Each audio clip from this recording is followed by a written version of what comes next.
Call to order. Pledge allegiance to the flag of the United States of America and to the republic for which it stands, one nation, under God, indivisible, with liberty and justice for all. Roll call. Sure. All right. Chairman Rogan, Present. Vice Chairman Daikin, Present. Alex Giannoni. Present. Okay, Commissioner Melissa Uranaga, Present. Commissioner Ryan Zeller. Here. Right, Mr. Chairman, quorum. We also have with us Chief McNally, Deputy Chief Gallup, and Lieutenant Shawn. Solid. So, And we have audience of citizens. Do you have anybody in audience of citizens that would like to speak? I'm sorry, it's tough to hear you, Dave. Audience of citizens, would you like to speak? I'm Gary Belanger. I'm the president of Manabasset Right to Listen Club, and I'm just here to answer questions. If you have any questions of me, or you want to find out anything about Carl, feel free to ask. Okay, thank you very much. I assume that Sergeant Gould will be speaking also at one point or another. Yeah, if we can, Well, I'll let Gary Yeah. compliment you at that point in time. Sure. How's that sound? perfect. Okay. All right, very good. We're going to move on to the approval of minutes. We have the February 18th, 2026 special meeting. And then it was a special meeting because it was never voted on as a regular meeting, so we referred to it as a special meeting clarification.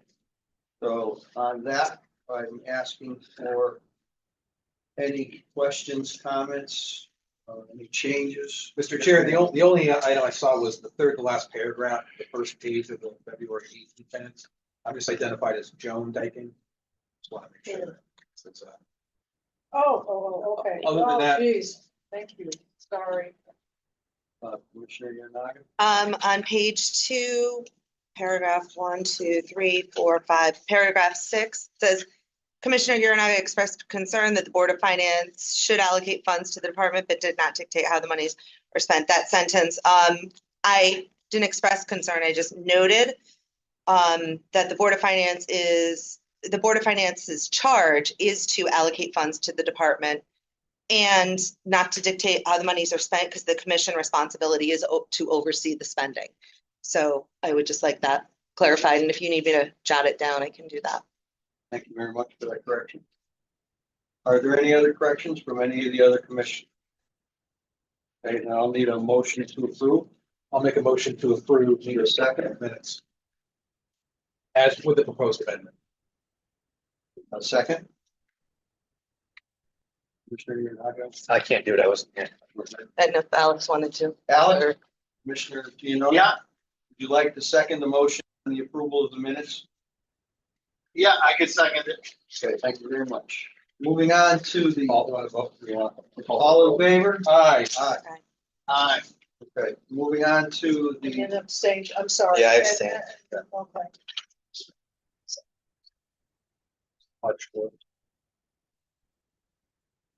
and we have the March 4th special meeting here. We need the approval of the minutes.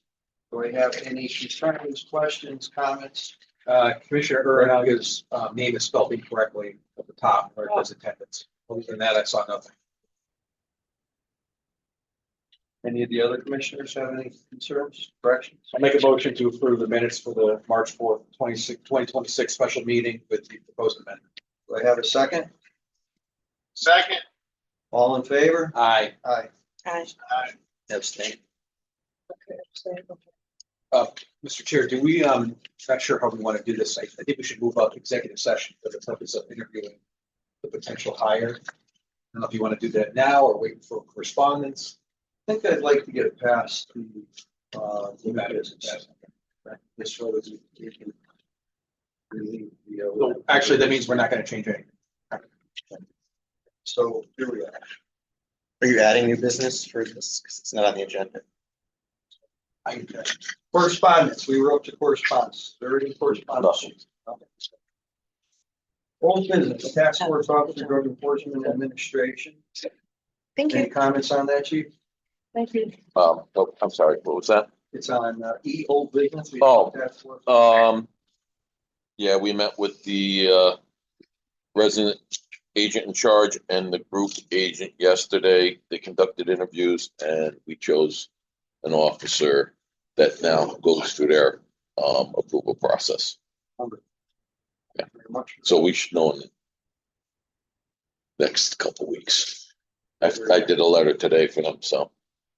It's a selection process between all the people. So we got the spot now. Yeah, we definitely have the spot. And it was about getting the person, they have to go through a background. So we got a person, so they're going through a background. So it takes care of that. Moving on to the PD remodel project update. Today, at the top managers meeting, they announced that they opened bids and for the second phase, or the second project, not the second phase, excuse me, second project.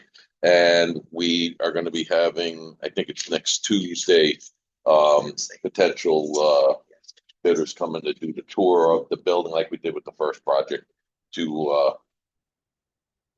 take a look at what they're going to be bidding on. But it's moving along.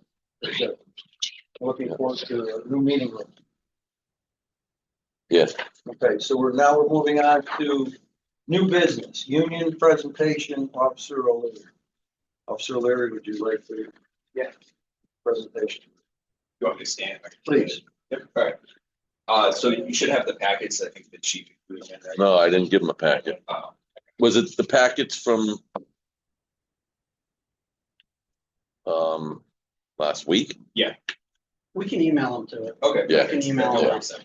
Yeah, I'm just gonna read off this. So basically, I know Commissioner Bacon was there at the budget meeting for the department, so I went there and spoke as well. Yeah, I see You online. know what? Okay, Good job. yeah, so it's pretty much along the same lines, but a little bit more in depth as each commission here. So, my name's Drew O'Leary. I've been an officer here for Berlin for about 6 years now. I'm the union president. I've been that for just over a year now. And a big issue that's kind of looming for us right now is the topic of 2028. Yeah. Retirements that are looming for us as well. The exhibits here. Thank you. But kind of what I'm just gonna go through is kind of just a brief overview Oh, of this was in the budget. everything that kind of pertains to that. So as of right now, our police department has obviously certified up to 47 look at it, officers. I saw it. Go ahead, sorry. Obviously the budget, I listened to the meeting and saw this. Excuse me, Commissioner Rogan, Yes, sir. Commissioner Dana.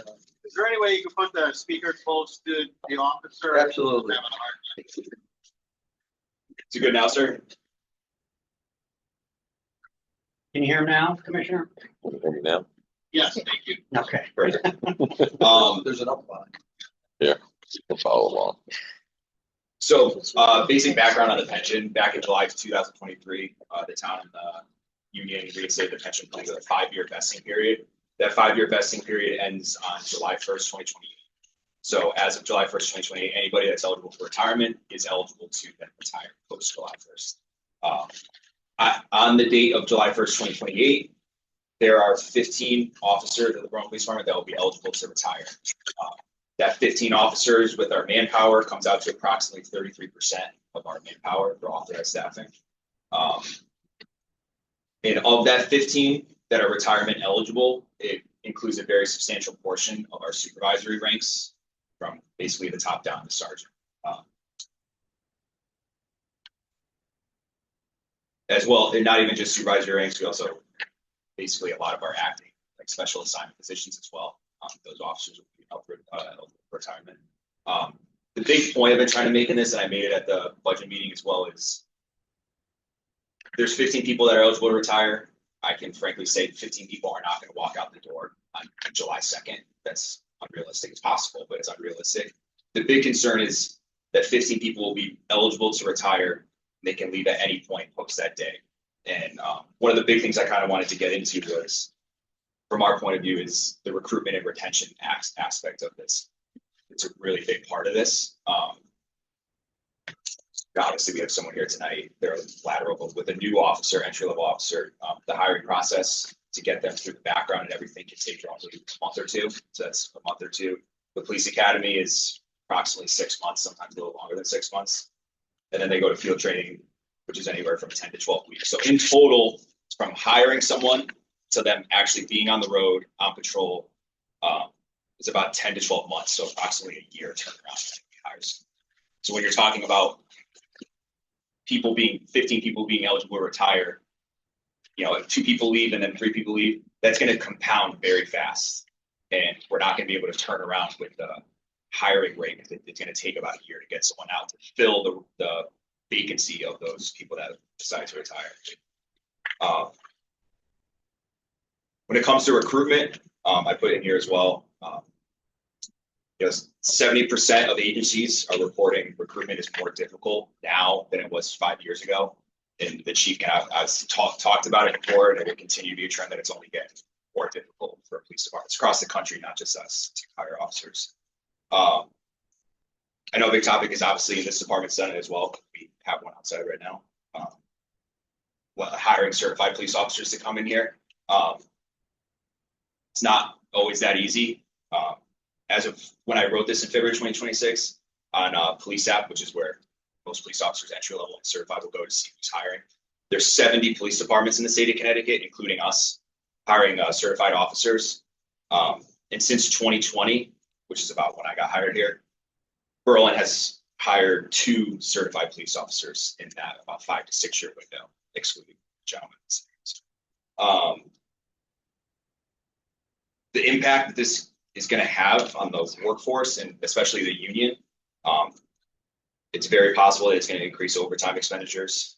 It's going to reduce our patrol staffing. We're going to have a lot of minimum shifts potentially. And also that's going to increase order and mandated staffing for patrol officers as well. That in turn inevitably leads to burnout, especially with younger officers. That's just what happens. And you run the risk of increasing turnover for those officers that are not eligible to retire, that might just get burned out, tired, and they're going to go into that pool of 70 police departments that are hiring and look for the door.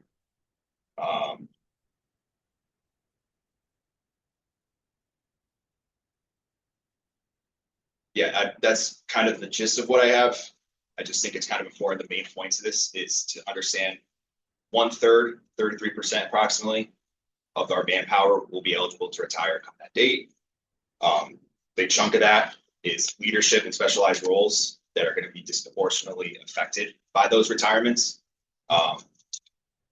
Each individual officer that leaves, that's about a year turnaround. So that's got to be accounted for as well. And our recruitment conditions remain historically challenging, and they're going to continue to get worse. I think a proactive planning approach to this will result in being controlled and strategic, and hopefully work out for the town, the department, and the union collectively. And I know my concern as union president is definitely a concern of the union body that if it's not properly planned for or discussed and stuff like that, it can be reactive and costly, basically all parties involved. If anyone has any questions, I'd gladly answer it to the best of my ability. No, we definitely. I have a question if possible. Yes, sir. All right, thank you very much for your presentation and for coming. I apologize truly that I can't be there. No worries. So thank you for the presentation and for the concern. But, based on your presentation, that begs the question, what's if you had your way, what's your recommendation? And I know ideally, perfect world, we'd say let's hire 15 right now, right? But, obviously finances get in the way and that becomes difficult, but what would be your reasonable solution to the problem that you think would kind of help mitigate the issue? Obviously, what you said would be the number one, but I understand the restrictions behind that. To be completely honest with you, I don't have a perfect answer for it. I've talked with Chief McNally, Lieutenant Martin as well at length about this, and I think at this point being just over 2 years out, I just think at this point the most important part of this is just discussing and trying to have conversations about it and try to put it as a looming priority that this could be an issue and try to work through problems and stuff like that. But to answer your question, I don't have an exact answer, to be completely honest with you. I certainly would entertain anything. So if I might ask. So I'm thinking the easy solution would be to surge up, right? It's just a matter of how many that surge would be spread out over a couple of years, because we don't want, the people who take over after us 20 years, 25 years from now to say, all right, we have 10 officers that are eligible to retire in the same wave. So Mhm. it's almost like a staggered, like, so, I'm wondering if like 2 a year additional would be enough, right? Because, Yeah. 15 officers are eligible. We all know they never all go. Nope. But, I would say 30 to 50% would be a reasonable number. Usually it's like a third of the 15. Mhm. So, I wonder if 2 a year might be enough to satisfy, kind of looking for your thoughts. Yeah, I think any increased staffing, even the one that we just got at this budget that was just last week at the meeting, I think any improved staffing is going to help the issue because it's just increasing the officers that won't be retirement eligible and will be here to fill those roles that are now vacant. And one part I kind of left out of here too, that's Lieutenant Martin has discussed as well. Out of that 15, we have a large pool of that 15. I believe it's 6 or 7 officers that are second career officers at the Berlin Police Department. They've done their full career at another police department. They're here. And obviously, this really comes down to attrition. And this vesting period has really affected attrition where we haven't had a normal attrition rate that this police department and in any business normally goes through. So it's kind of just lumping a lot of people into that one day. If that makes Right. sense. Yeah. I appreciate it. Yeah. Thank you. Yes, sir. Quick question, as like union president, I'm wondering what discussions, if any, are happening within the ranks about people's interest in moving up and what would officers like to see to look at those promotion opportunities and feel ready and equipped for that? Because that's another reality, is that if we're losing a third of our staff, we want to make sure that we have the appropriate, to the best of our abilities, people feel like they're trained, they're ready to step up. Yeah. So, and one thing I know from working in the state service is that, people coming in now don't necessarily want to be promoted. Mhm. So I guess what conversations are happening, or what would that look like for officers, and how do you think suggest that we officers- approach that? Our union members and officers in general department are excited for opportunity. They always are, even right now. So obviously this is going to present a lot of opportunity for officers. That being said, training would be great. Obviously that costs money. And I know the chief and deputy chief have discussed that as well.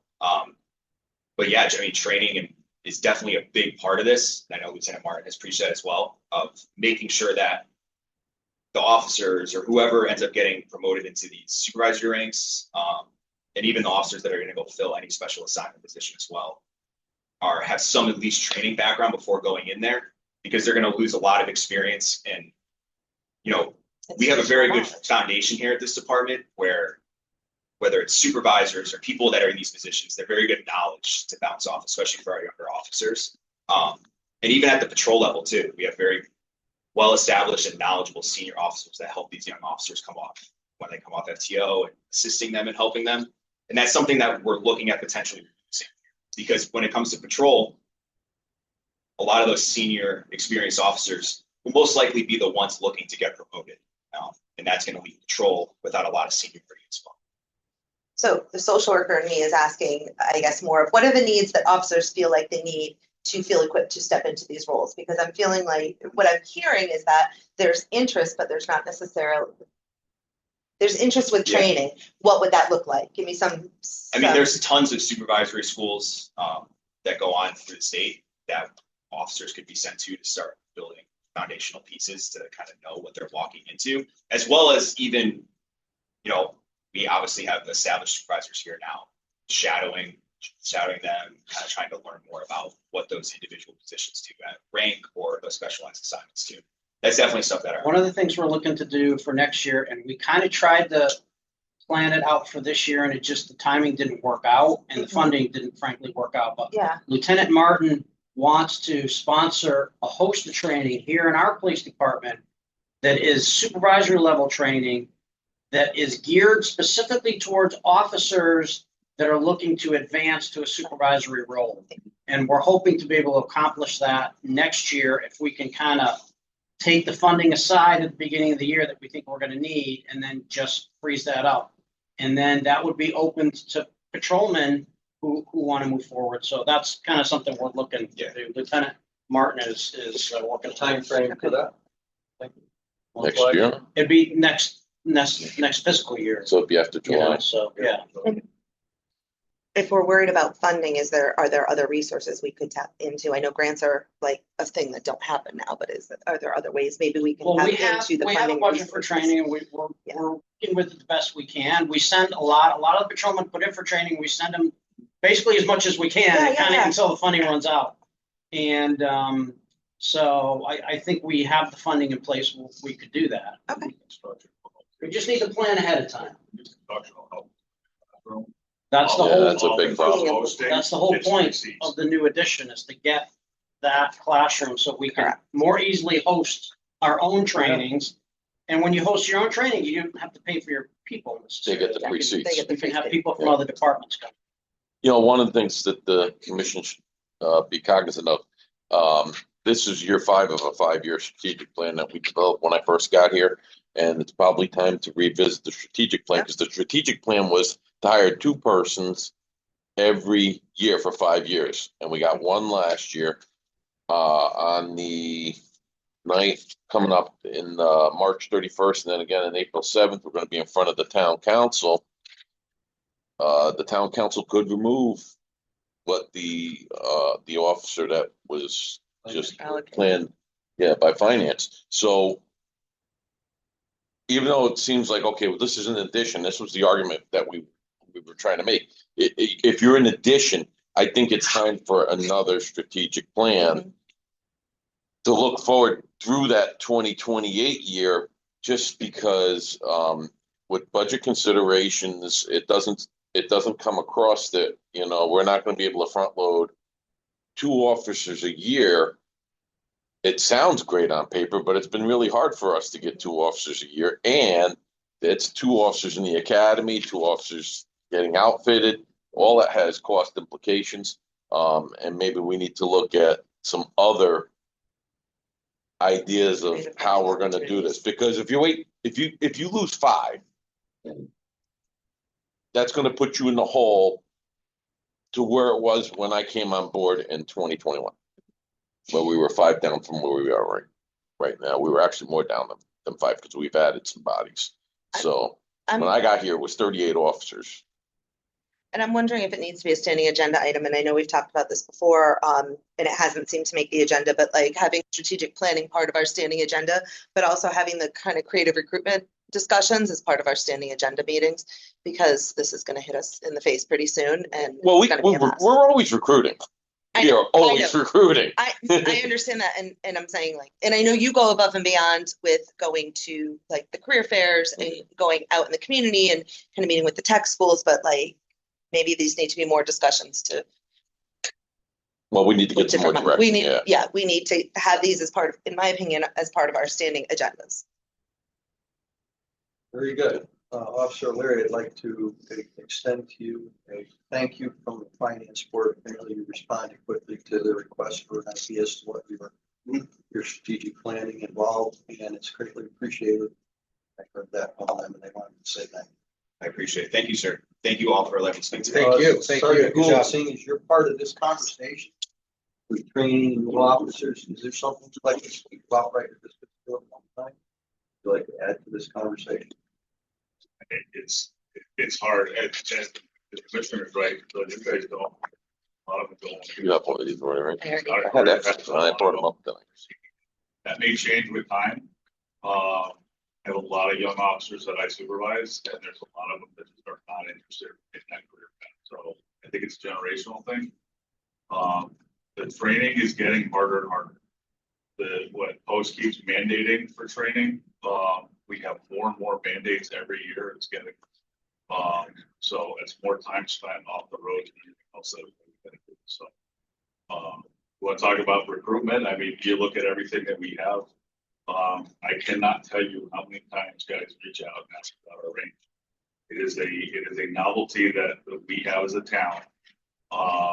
And it's something that I've said before, I think we should lean into, look into it.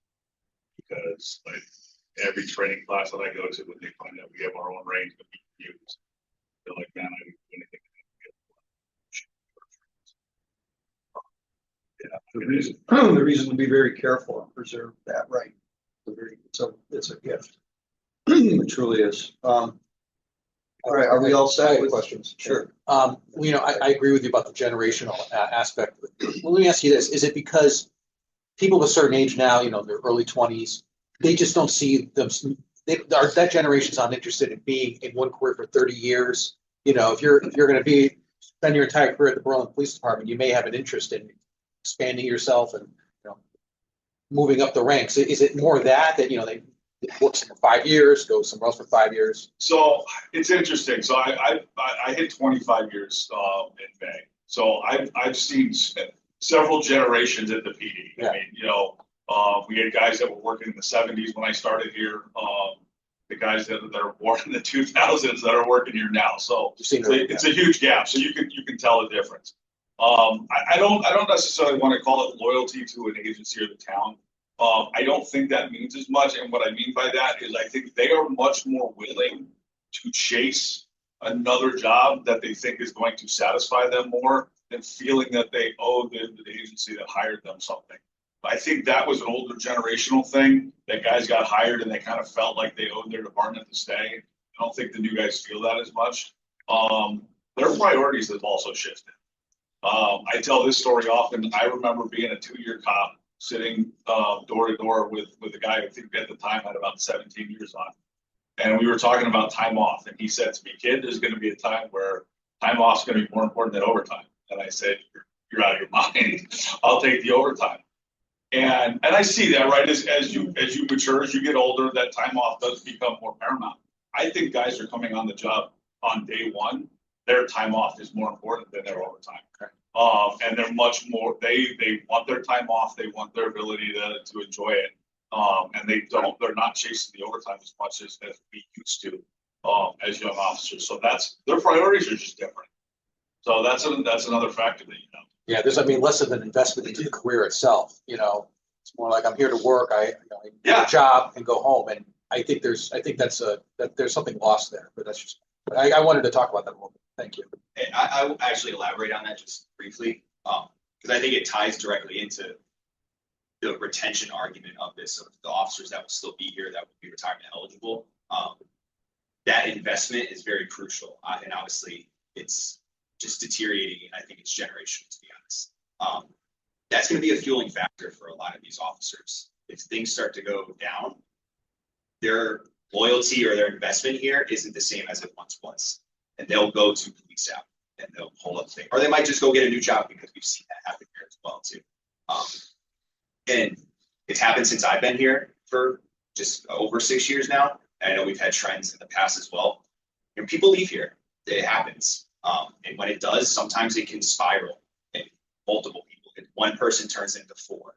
And when we're talking about 15 people being eligible to retire at any given point, it's going to be very important that we maintain those younger officers here, because those are going to be the ones that are on patrol, going to calls. They're going to be the ones taking the supervisory ranks or filling those specialized assignments. And their seniority is really going to matter, their experience. Even if it's on the lower side, it will be important here. We can't really risk losing those officers as well. So that's all. Very good. Thank you, gentlemen. Appreciate it. Moving on to potential hire for Executive session. that'll be an executive session. So, all right, Mr. Chair, I make a motion, we go into executive session to discuss the potential appointment of a probationary officer, inviting in the commission and the chief and deputy chief and Lieutenant Solar. I'll second that. All in favor? Aye. Is there anything else, other business for executive session? You can say. We're back on it. Procedural policy.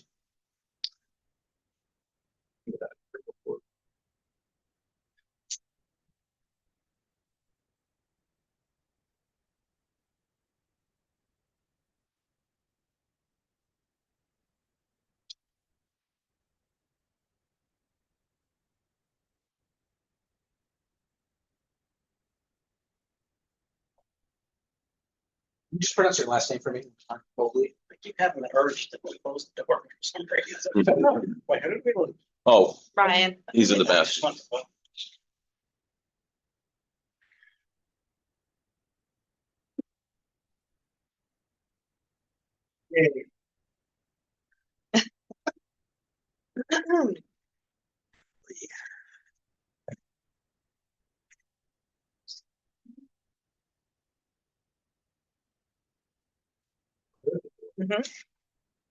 All right, so we are back into official business. Are we- Like I said?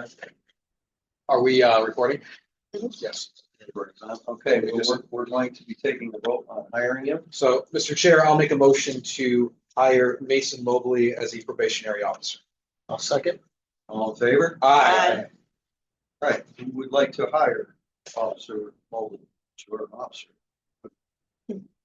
So we'll start with a roll call vote. We just did a Yes, just yes, did they did a voice vote. It's done, it was hired. Who's the second? I'm sorry. Yeah. Congratulations. Congratulations. You're all Please. Congratulations. Hire pending an opening though, right? Oh, I'm sorry. Yeah. It's pending, just for the. Pending an for the record, opening. It's pending an opening. Okay. Right. That- Pending the Thank you, Chief. I'm sorry. It's all fine. You're good. There's nothing we can do about that. You're good. Congratulations. Yeah. Thank you. Thank you, sir. Yep. Welcome, welcome. So you're good. We'll be in touch with a date. Hell, man. You gotta give him- Does he know? He assumed knows. Yeah, You have them go out the front door. yeah. We'll be in touch with the date. Our guy's leaving in April, beginning of April. So, Right, it's almost. Do you yeah, have the 2 weeks letter? from now. So It's, we'll make sure he gives 2 weeks notice. Do we have the letter though? For what? Do we have an opening? We're gonna, 2 weeks. yes. Okay, do we have that? I don't have the letter. No. Okay, that's, and, No, I didn't get the letter yet, but he's definitely gone. okay. We're moving on to the chief's monthly report. Are we adding new business? do we want to do the Manabas shooting range, do conversation now, or do we want to do the chief? That would. Do it under new business, right? Well, we have to add, Yeah. that's the point of Commissioner Gonzalez making. But do you want me to do that now? We can do that, or do you want to have the chief do his report? No, I think that would probably be a better thing. to do. Amend the agenda. All right. So, Mr. Chair, I'll make a motion to amend item F, new business, to include a item to discuss the Mattabesset shooting range. I'll second. All in favor? Aye. Aye. Okay, you'd like to speak? So I know there's some changes that are coming. Just identify yourself. Oh, Sergeant Ryan Gould. So I've been running the range for 7 years. So I coordinate with all the agencies that we have. I work with Gary and some of the other members on the board with getting stuff on the calendar and everything else. I know you guys had the meeting the other day. There's been a whole bunch of questions and we sort of are in limbo now. And we don't have really any answers. Effectively, everybody's cards have been shut off. I know we were given 2 new ones with no codes. Homelands was turned back on because I think the arrangement is because they paid for the dumpster and about a couple $1,000s worth of targets.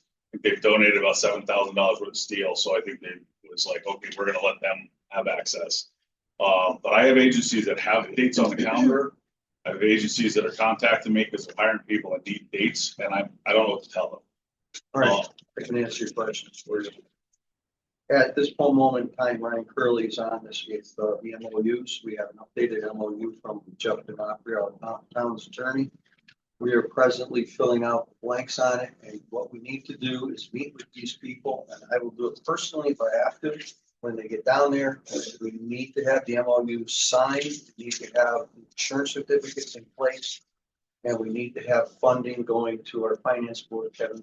That's the agreement that we have. It's a year and a half of this not being accomplished. If it's accomplished, we can't have people down there shooting, going across that. So that's what we're working on, and we're doing this ASAP. I did meet with the chief the other day, quick. We have items, 4 and 5. Did you ever figure out what the biggest questions on that? Yeah, so I think, and I did speak to the town manager because he called after Oh, you you left, did? so, yeah. So we went with what we thought originally for exhibits 4 is the, range requests, which already existed because it was in the exhibit 2 is the last paragraph, range requests. So, I cut and paste that into what's gonna be exhibit 4 on the, in the past, it's the same thing. In the past, they've always contacted the police department's range master, which is Sergeant Gould right now. And then, so that would be 4, and then 5 was, the exhibit is the members of the executive officers of Matabassett Rifle and Pistol Club's contact information. Is what we listed for the contact, because that's what it refers to. So, the town manager has it. All right, so that's the long and the short of it. I think there's some questions. So. I have some questions. Sure. I have I'm sorry, who's here? My name is Gary Blanchard, president of Matabassett Rifle. Okay, great. So you're aware what's been going Yes. on? Okay. There's an agreement I have from 2011 between the town and the Matabassett Rifle and Pistol Club. Are you aware of that? Yes, I am. And they're okay with it? I mean, are you I aware of believe it? we are good until, if memory serves I me, think that's 2041. that's exhibit 3. No, He's got a No, full. other that's a, piece of that's a MOU between the town and, It's an official Matabassett. agreement. Yeah, it's an official agreement. Yeah. Anyway, it says that this agreement may only be modified by Oh, there, written amendment. excuse me, their agreement is exhibit 1, according to the There's new MOU. this. Yes, This agreement may only be modified by a written amendment signed by both parties. Is that what that is? Is there an amendment? yes. There's a written amendment with that No. agreement? No, I don't have an amendment. I have the agreement from 2011, The issue Mhm. is that, because. but it's listed as exhibit 1 in the new MOU. I see. But your point is that if we're gonna have a new MOU, it's got to be signed by both They parties. have to agree to whatever it says, and I don't know if they have yet. Has the club agreed to the changes that are being That, requested? we don't have any say in that matter there, so what the town wants to do with it. According to this, you do. We, our agreement is, we are a leasee of that property. Correct, yeah. Up until, I think we're good until 2041, I Correct. believe, right? Yep, January 18th. We maintain the club, we, mow the grass, the fence, we take care of the burn work, we take care of. Targets need to be replaced, all maintenance utilities, we bear the cost. Mhm.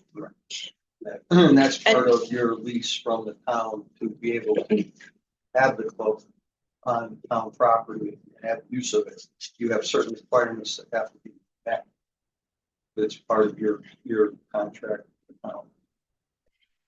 I guess one of my questions is that it says in here on page 1, the town has said rifle range for its training programs, authorized use and has authorized use by numerous other police departments for such use. And I guess my question is, and again, I'm trying to get my head around all this. It's town property.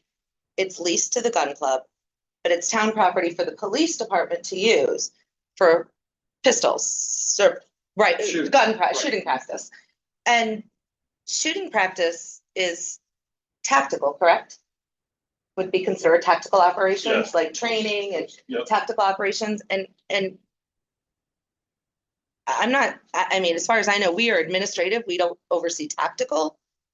So I guess one of my questions is, why are we overseeing all of this if this is related to tactical operations? Wouldn't this be their job? Not, maybe I'm, Not the use of losing at the expense of possibly losing the range. For overuse, that range was designed for Berlin Police Department use. And it is mushroomed out to give courtesy shooting to other agencies that have been deemed to be well, allowed to do it. in this agreement in 2011, it says that we This is. agreed to that, though. We agreed to allow Berlin PD and other agencies to use this, and at that the time, and the other club agencies- agrees. Time other agencies I was- would have been maybe the adjoining town that we happen to have the range abuts the property. Then But if I it might, grown- Finish my sentence, it- please. It grown to 7, 8 agencies and there were unknown people shooting it. So this is why our attorney Jeff D'Onofrio came up with an MOU. That satisfies all the requirements for other agencies to be able to come to Berlin and use our range with the rules stated. So if I might finish, it says the authorized use of numerous other police departments. So it doesn't specify, but it does say numerous others, and this is, as far as I know, a binding agreement. It also says in section 3, the club agrees at its sole cost and expense to maintain and repair the facility as needed, and then goes on to list a whole bunch of things that the club agreed to in 2011, knowing that numerous other agencies were going to partake in this. So I guess my question is, we've got this standing agreement for 40 years that needs an amendment to change it. So where do we go from here? So where do we go from here? It's simple. You have an issue with lead abatement.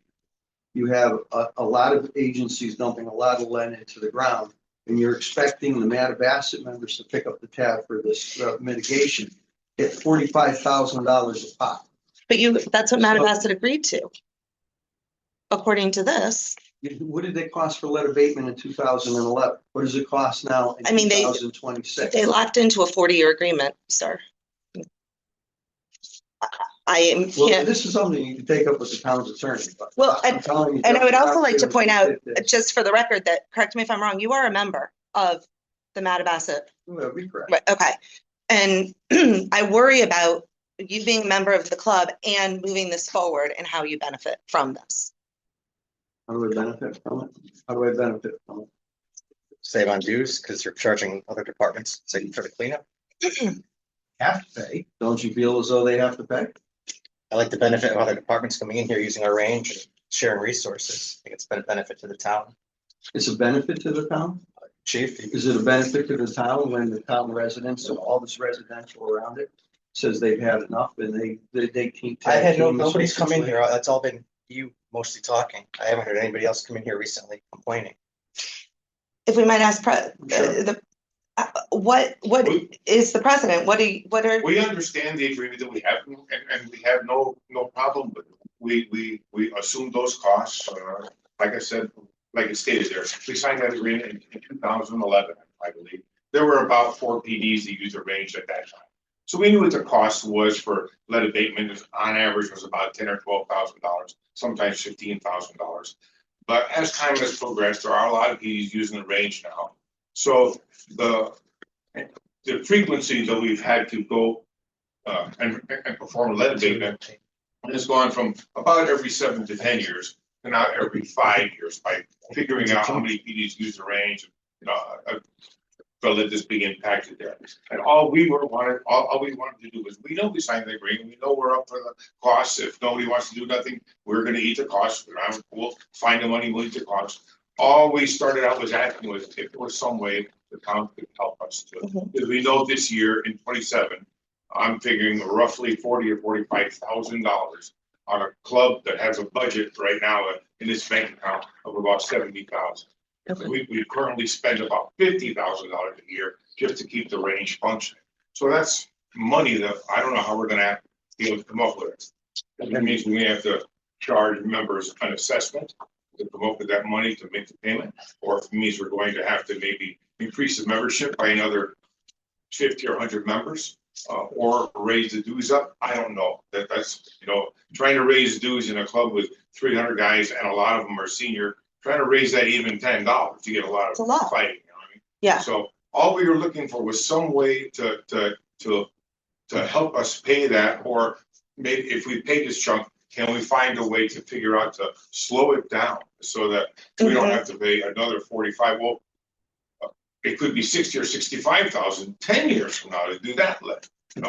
So we're looking for, all we're looking for is any kind of support, whether it be come from the town or whether it be charging the towns that use it an annual fee to use the range, and that money would be stored in our kitty so we could pay for lead. But we have no problem doing what we've been doing. We love the arrangement we have, and I mean, we try to keep the ranges neat for you guys. Right now, one of our investments is putting up privacy screening along the fence so that the officers that go there aren't tagged. No one's stalking them. No one's looking at their plates. So we're trying to be as best a partner in this deal as we can. and I think that we need the partnership in this deal, because I think things have changed, but I just want to be clear that we need an amendment that everyone can agree to, and I really have significant concerns about losing our allies with other departments.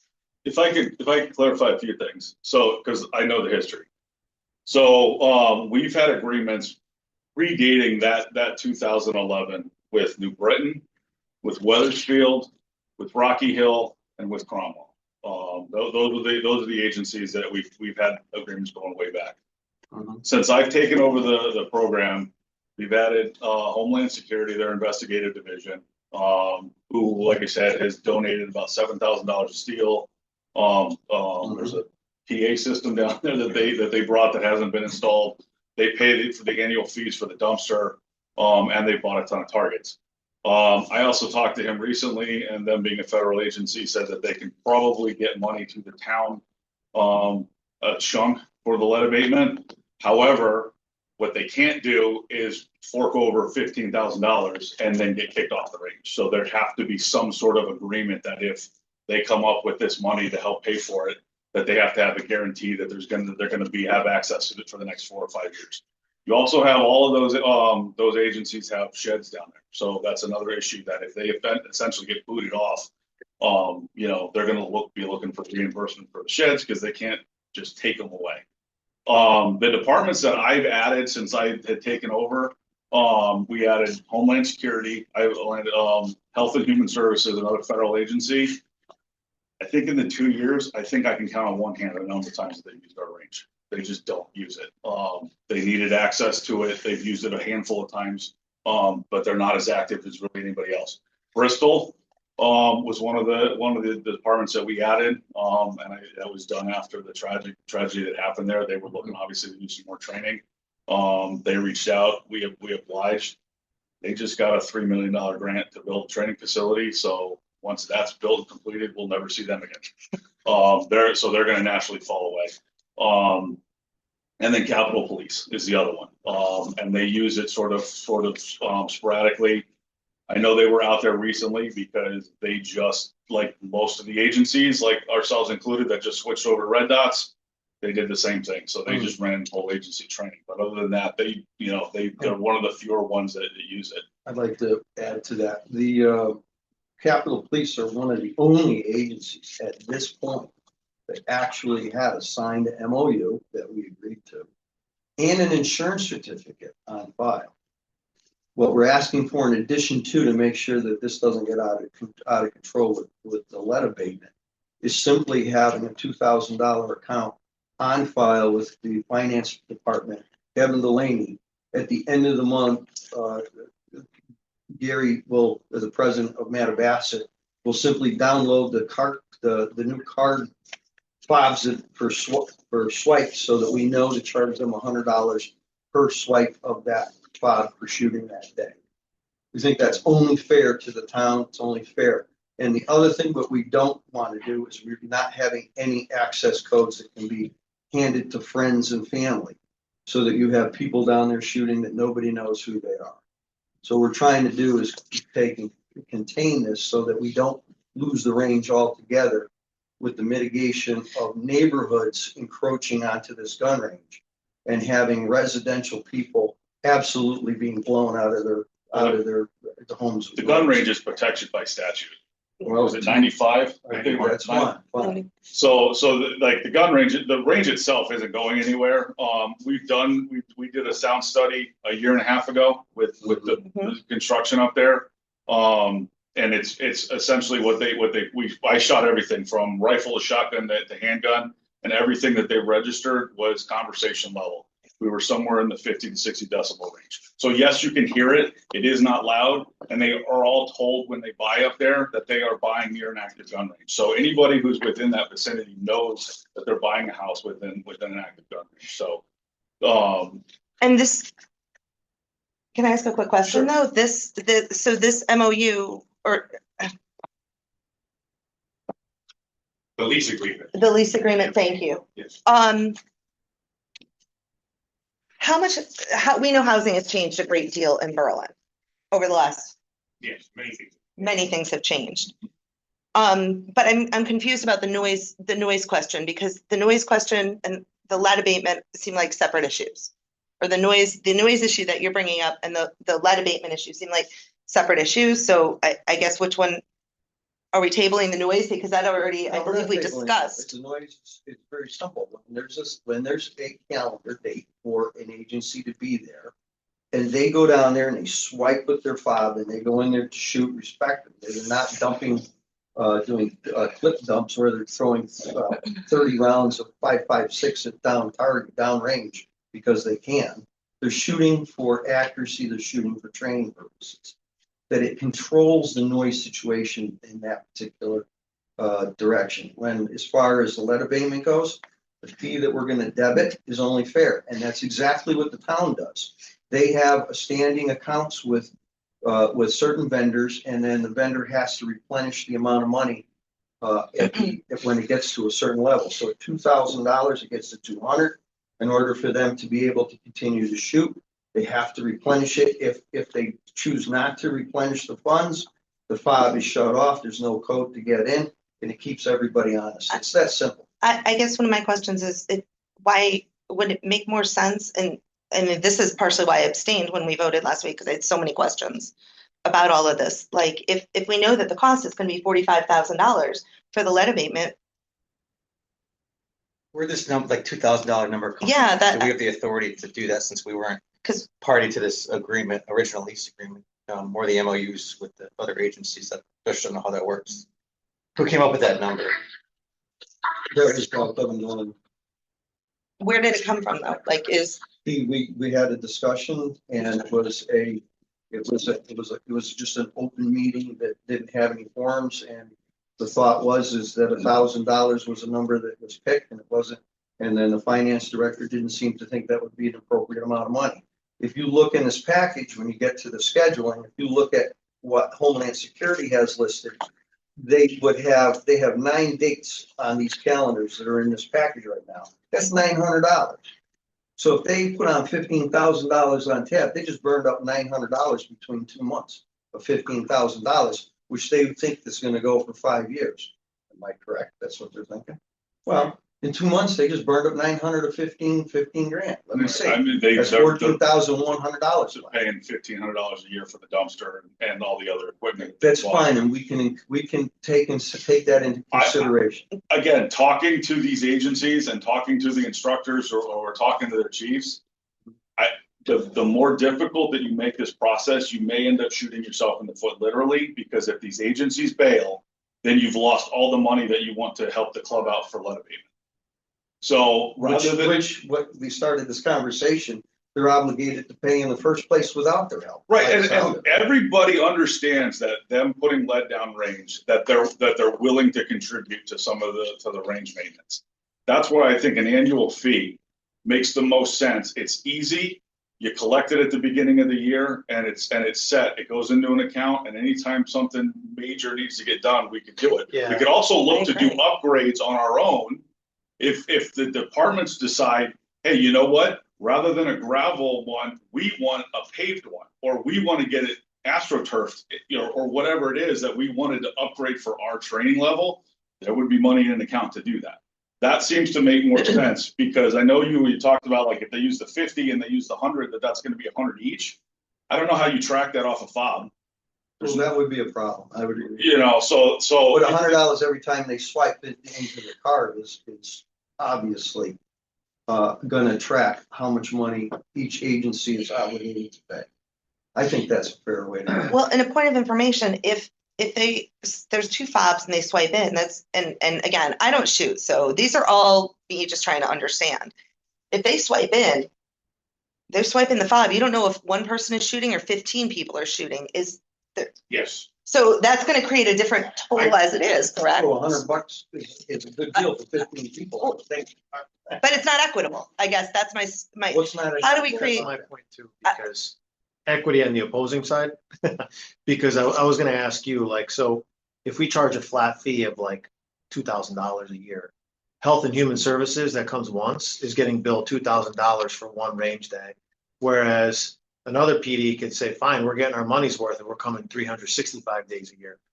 So I think it has to be a pay to play. What the number is debatable, but if I go to Wolf's Gun Range personally, it costs me $40 for a lane for the hour. Well, if I, as a department, have to only spend $100, the whole department can go for the whole day, that's actually a steal.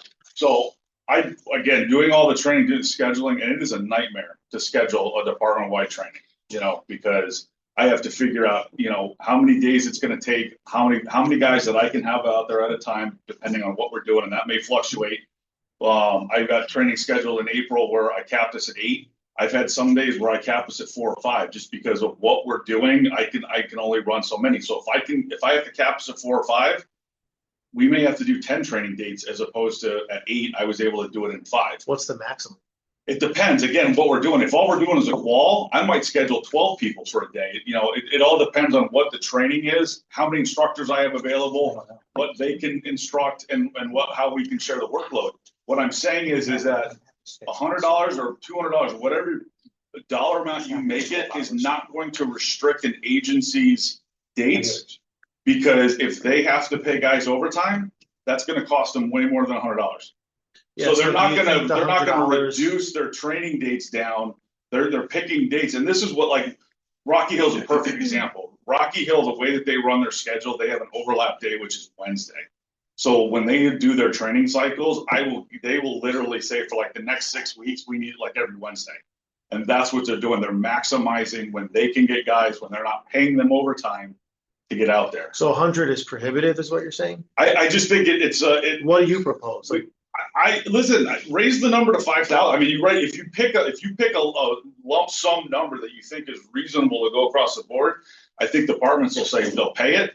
And then and then we'll go on using the range like it is. I don't think you're going to see a massive reduction, which I think that's some of the underlying thought to this, that if we start charging per day, that we're going to see a reduction in use. They have the training that they have to get done, and they got to do it. So it's not really going to affect how much they're using the range. It just overly complicates the whole system. So I think it's important for us to understand what we're doing here and what we're not doing here. First of all, the police commission has no ability to modify any agreements. That agreement that I made a motion last at this meeting to do something. Well, so the agreement that you were bringing up, the lease agreement between Matabassett and between the town of Berlin, we don't sign off on that. We didn't approve of that. Same thing with the MOUs. And those MOUs, the new MOUs are being proposed for other agencies. Those MOUs are not amendments to that lease agreement. Though that lease agreement is so that the Matabassett range can use town of Berlin property. And of course, the lease agreement says that other agencies are going to use it. The whole reason why this came up is because there's not been a good process. I mean, there's a calendar. There was a key code, I think, or there was a code or whatever. There wasn't good controls over things, and so there was a lot of agencies using it. It was sort of chaotic. I understand that maybe the concern about there's been concern about the noise, but I hear you on what you're saying, that may be a little overblown. Mm-hmm. But I mean, there's certainly been a concern about the cost of lead abatement, and I know the president of the Matabassett Club, that is a big concern for you.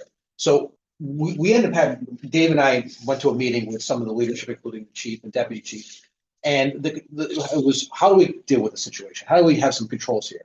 And Chairman Rogan came up with the idea of the key fob, and that there would be fees linked to it, and that was going to become a way of maybe deterring, not pointing fingers, but I think there was a bit of let's pass on the codes, people can use it. There's a little bit of chaos there. We need some controls over that. And also, we want to maintain priority for the town of Berlin Police Department. So that you guys have use of the range over everyone else. And I think that is only fair. That the police department has priority. And it does, exactly. We want to make sure that agreement. We have that right now. Yeah, well, that's my point, is that that's not being enforced. That's not being. Speaking of that, does the Berlin Police Department have access to go to the range at any time without permission? Well, I think there's going to be scheduling, because again, it's the Matabassett gun range, the gun club, you guys have possession. No, the town of Berlin has possession. Well, the town of Berlin owns the property. So who's maintaining it on a daily basis? Is it you, Gary? Yes. Okay, so my point is, when we talk about possession, I'm saying you But do. we have priority.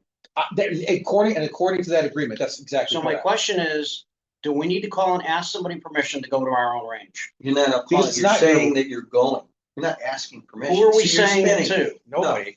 You're gonna call Gary, or you're gonna call Brian Kowalski, correct? Kowalski, and just let them know we have a big event. You're going down to shoot an individual gun, fine. Go and stand alongside all the other members on the range and do your shooting. But don't go down there and think that because you're not on the schedule, you can just throw everybody out and take the range. That's It says we can. The department has the first priority. for No, the use no of one range ever at all times. insinuated though. But we're not doing that. We've never done that. All I'm saying is, we shouldn't need permission to go through our, to go to our own range. Well, yeah, but Get on the calendar. yeah, I think, I think. But I you, don't think but at our what the meeting, difference is people are saying it is. I think Well- they understand. well, no, at the meeting, you Not what said, Unfettered access. Yeah. Our guys had codes. Our guys could go down there and use the range whenever it was open. And they knew if they were down there training on their own, that they would intermingle with the club members and everything else. Essentially now, by turning off our codes and having 2 cards, you've effectively made it nearly impossible for guys to go down there and shoot on their own. and Dave, if I Why remember can't they grab correctly, a card and go? How often are, you mean to tell me every day of every week, different officers are going shooting at the range? I think it's utilized way more, especially with a lot of the newer guys that are shooting a lot. But why can't they grab a fob and go? Because it's just a matter of control, because we have 2 of them, so I have to maintain control, because if those disappear, we've lost access. So I have one locked in the arsenal, and I have one that's locked in the sergeant's key box. So if a guy shows up to go shoot, and there's something going on, the boss isn't around, he doesn't have access to the car. So we need to do. And if the car, How do you open up access to the officers to be able to get Well- that key then? Well, one thing we could do is we could get fobs for every officer. So I mean, and they all get their own card issued to them. That would be one way. And if you really wanted to maintain control of the officers, that would do it, right? Because we would each have our own individual fobs. Okay. Or we activate one of the card with the code that everybody knew, and that gives them coded access again. Well, quite I mean, honestly, if the concern is I like somebody's that giving the idea code away. because if there's an emergency at the range anyways, I would like the officers on patrol to be able to have access to get in there anyways. Yeah. God forbid there's a training injury, the officers need to provide Or- medical care. If a member's up there shooting by himself and shoots himself, right? If now somebody's got to run to the station to get the card rather than being able to go there and punch in. So there are some logistical concerns with us I like not that. having unfettered access to it. I get, listen, as much as I advocate for the other departments, what you guys want to do with them, that's you guys, the town can decide that and everything else. I'm not arguing for them. My primary concern is that we can train and have the unfettered access that we've had, and that my guys can do the same thing. That if they want to go and shoot on their days off, that they can go and shoot. Sergeant, and I'm sorry, I forgot. Gary. Call me Gary. Gary, in the existence of this agreement, has there ever been any issues with respect to Berlin PD seeking to come in and you guys said no, or No. vice versa? We So you understand. guys have an We've amicable understood. relationship. We've So that's really not even called into relationship. question. Okay. We've understood anytime Berlin has priority to the ranges. It's their range. We're Alright, we're. So we're all friendly. Yeah, oh yeah. We know that there's often days where Berlin guys are up there on their own shooting, or the Berlin PD is there. Usually, when the Berlin PD is there, we know they're there because they did the right thing. Yeah, Put on the calendar. And I highly So I doubt know there's Berlin's a- gonna come, the training Berlin going on. officers are gonna come in their high horse and say, everyone off the Yeah, range. No, I'm no, sure they're being respectful yes. both ways. Okay. It's not a war One between Berlin and years everyone ago, else. other Your point PDs is we want other agencies to use it. We don't want to lose that. I know that's your concern. Yeah. The concern I think that Chairman Roga had was that there's no real controls over it right now. We got to find some way of controlling it. And he's come up with the best solution. Maybe it's not perfect, but I think it's the best solution I've heard. And again, we're not signing off on anything. The town manager, just like the town manager signed off on that lease agreement, the town manager is going to be the one signing these MOUs, these updated MOUs, which really weren't that different from the last ones. It's just now we're adding, the $2,000 amount that has to be put in, and then every time there's a key fob swipe, that's registered. That goes to the finance director. The finance director makes sure to deduct from the account the amount, and then it has to be re-upped when it gets to a certain amount. I think let's try it. Let's see what happens for the next year. I think you brought it up at the meeting about how do we know about swipes, because like I said, the sheds, I can tell you Homeland says that he's out there at least a couple of times a month, restocking targets, checking equipment when they got training dates and coming up. So what's wrong with him that would- reaching out to that Gary would be- Bell? What's wrong with him reaching out to Gary Bellinger so he doesn't Well, have I to mean, pay if I $100? can't go, I know that many of the PDs do go there. If they know they're gonna have training, say, next week, then the firearms guy is going there maybe the week before or the week before that, maybe 2 or 3 times, checking the shed, load the supplies. So he's gonna make several fob entries, not to shoot, just to check on to check his supplies. He doesn't wanna get caught shorthanded during the training session. and doesn't want to get charged Right. $100 every time he swipes in. Is this unique to Homeland? No, I don't know. Many PDs go there. Cromwell's got a shed, Rocky Hill's got a shed, Okay, Capitol's alright. got a shed. I don't I honestly don't know what frequency. I don't know if they're just showing up when they go. I don't know if they're restocking or whatever else. I honestly, that's not. And I wonder, I hear County what you're thing. saying, like, maybe the fob does make sense. However, there needs to be more there needs to be more access to the departments, but I also wonder if it makes sense just to, when the lead abatement comes, you just split the cost. Like everyone, but we create an MOU that come the time, we're gonna split I it, don't think you've been on it. I don't think anyone's gonna try to get away with not paying, but you know what? The problem is that somebody sent out the invoice. We sent an invoice to Homeland Security for $10,000. Well, everything's on hold right now from the feds, It's not the so. best solution, but it's a solution. I But know they're when that, also- when we first started talking about charging, because there was talk about the per usage fee. And some of the pitfalls and stuff that was gonna create, and why the flat fee would be better. And what we specifically asked at the time was, because this also happens, where Rocky Hill will reach out to me and say, we just hired a lateral, like we did tonight, and say, we gotta go qualify. And I go, okay, we're not gonna reserve the range and shut it down for a half a day, because you guys are gonna go out there for half an hour. And the agreement was that was gonna be okay. Departments were gonna be able to do that. Or if Cromwell calls me up and says, I just got a gun back from the factory, we've gotta go zero it so we can get it out in the car. They were gonna be allowed to go out there and be out there for half an hour, and they weren't gonna get charged. But now we've morphed into, if they shoot rounds, they're getting charged. And They don't have their own range, Rocky Hill? No, None of that. So where do they go before us? that's predates Since me. 2011, they've been here. Yeah, I mean, like I said, New Britain, Rocky Hill, Weathersfield, and Cromwell have had. Neither of those towns have a range. None of them. I don't think it's. Three that, so they all went to the Berlin range. This is back in '66. So New Britain, Completely different design range than it is now. New Britain had the agreement, but they had when they were using the quarry before they got booted out. So when that got shut down and they booted them out, they reached out to me and they're like, can we use your range? And I'm like, you guys have had an agreement with us for like 10 years. So they were like, oh, okay. So they've been using it sporadically. And honestly, the most of their usage is the academy. I was gonna say for the academy, which is obviously our office too. We're sending I know, this I know. to. So, and the agreement was they were not gonna get charged when they ran it for the academy. Gary, can I ask a quick question? Sure. As the president, like, what is the feeling of the membership? What would be the ideal solution in the membership's opinion to this? Well, we'd like to get some additional help in the money if it means charging the PDs money to when they use the range for a real actual fire, a real quality or whatever, and we can accumulate those fees, or we don't know. All we know is we've been paying all the time, and we've always been prepared to pay, it's 7,000, 10,000, 15,000, but now 45. in today's world, it's going up to 45,000. In terms of access, what is the membership's feeling on access? Do you feel, does the membership in general feel like there's unfettered chaotic access and people are leaving it like a mess, or? No, the PDs for the best part are very good at picking up their own mess. Once in a while, we get a PD sloughs off. We'll get, it's not uncommon for a PD to be there doing training. And when training is over, all the targets are moved out of the way.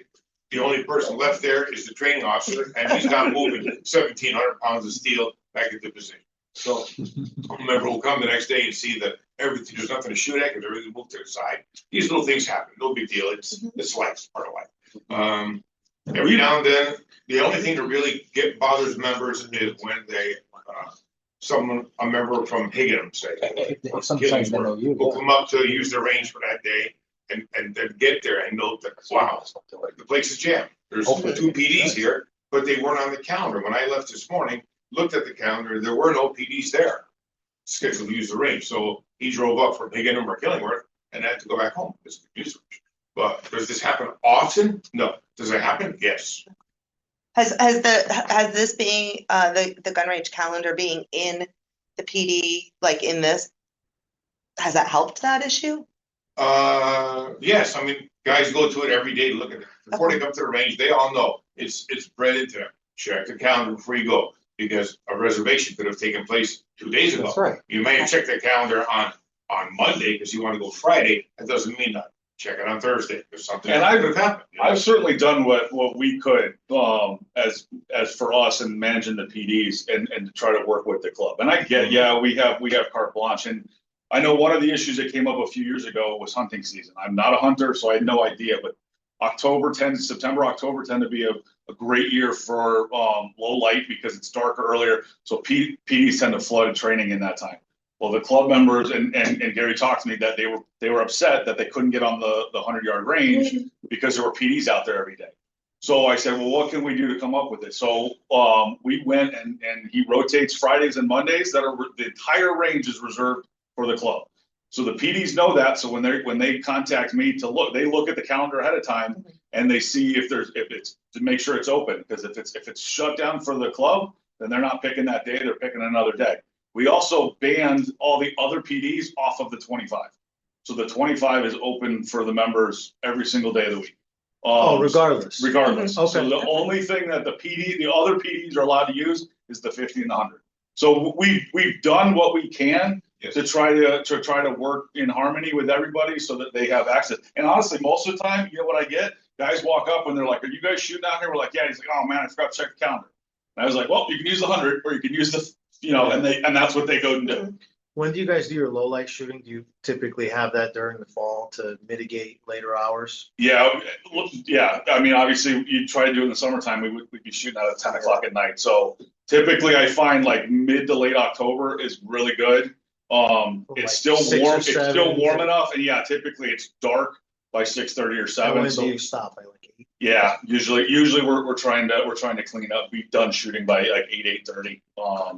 That's kind of typical for us. So in your opinion, as the MOU stands as proposed, do you think that PDs are going to shy away from it? Or do you think they're not going to, it's just going to create a nuisance? I think you may end up seeing some of them shy away. It seems to me like it'd be cheaper per as opposed to like, you said $5,000 a year. It seems like it'd be cheaper. I think whatever round number that you came up with, you could simply do some math and figure out kind of what we need to earn every 4 or 5 years that puts you at 50 or 75% of the way the lead abatement, which probably in the ballpark of 3 or 4. I think the PDs would happily pay that because it's really easy for them to put a line item budget and pay it. What's going to be difficult is, hey, we got a new weapon system, so now all of a sudden we saw a massive spike in our training usage, and now we got to scramble because our $2,000 ran out, but we still need training dates, so now we got to find money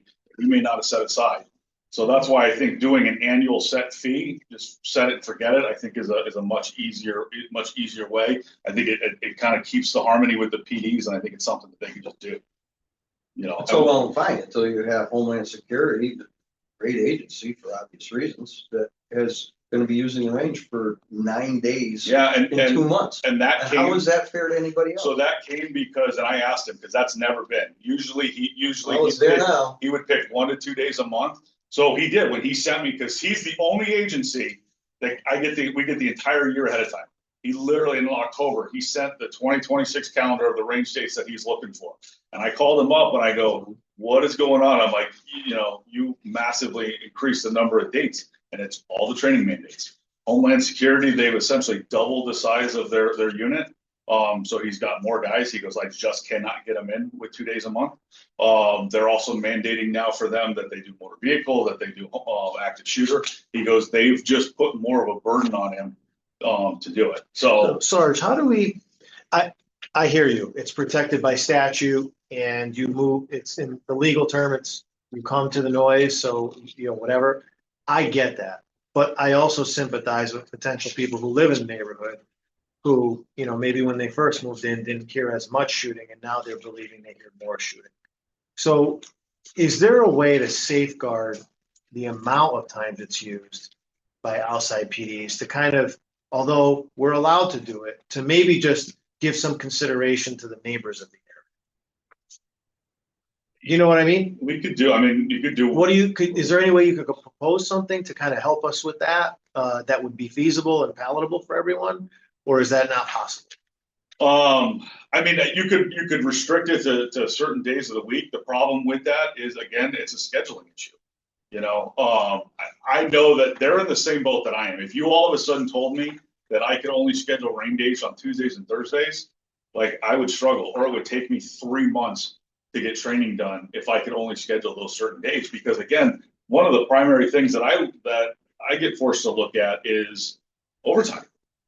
you know, if we're gonna do training, how can I assign guys that aren't gonna To cost reduce overtime? overtime. Yeah, so that we're not having to backfill shifts or we're having to pay guys overtime to be out there. So So what are you saying, that when these agencies pack up the schedule, that you're running into overtime problems trying to find time slots? For our guys to shoot on our range? no.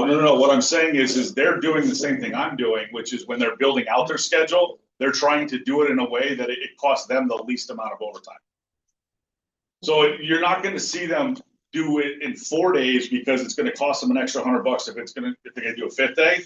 Because if they have to pay one guy on overtime to be out there on day 4 instead of 5, they paid more money in overtime than they paid for the $100 for the. It's not Homeland, but like the local PDs, whatever, because Homeland doesn't get overtime, they just get salary. But like, That's how they're able to do a year out, because he says he posts it in the office. These are the days that I'll be out there. They have to be out there at least once quarterly, so they show up and and then they're done. I mean, I'm saying that this is our range, and these problems that everybody else has shouldn't be our problems. That's what I see. I don't have any. Again, whatever you guys ultimately decide with them is, I can sort of advocate for them, but as long as we have access and as long as our guys can get in, that's my first and foremost, I would think. And out of curiosity, just got to ask. It sounds like you spend a lot of time working with these other agencies to schedule them in to use this range. Well, how many hours a month are you spending working with these? I'm answering emails and calls and texts on vacation. And I've been at matches and gotten calls about stuff going on at the range, and I'm calling him and everything else. I mean, I do it because I try to keep everybody harmony and keep it flowing and letting these guys train. And they're very good. Homeland's awesome because they're one and done. We get the whole list for the year and it's on there. A lot of the departments are really good. Rocky Hill's usually pretty good because they kind of figure out their training cycles. Weathersfield's good. Some of the other times I will get guys that something comes up, right? Like we hired somebody or somebody just came back from an injury that we got to get out there. So we might have something more last minute. Right. So those do happen. Capital emailed me yesterday. They're hiring a guy. They need a range day. So like that, those kind of one-offs sort of happen. But usually, and it's also a slow time of year. So once we get into summertime is when it kind of rolls in more.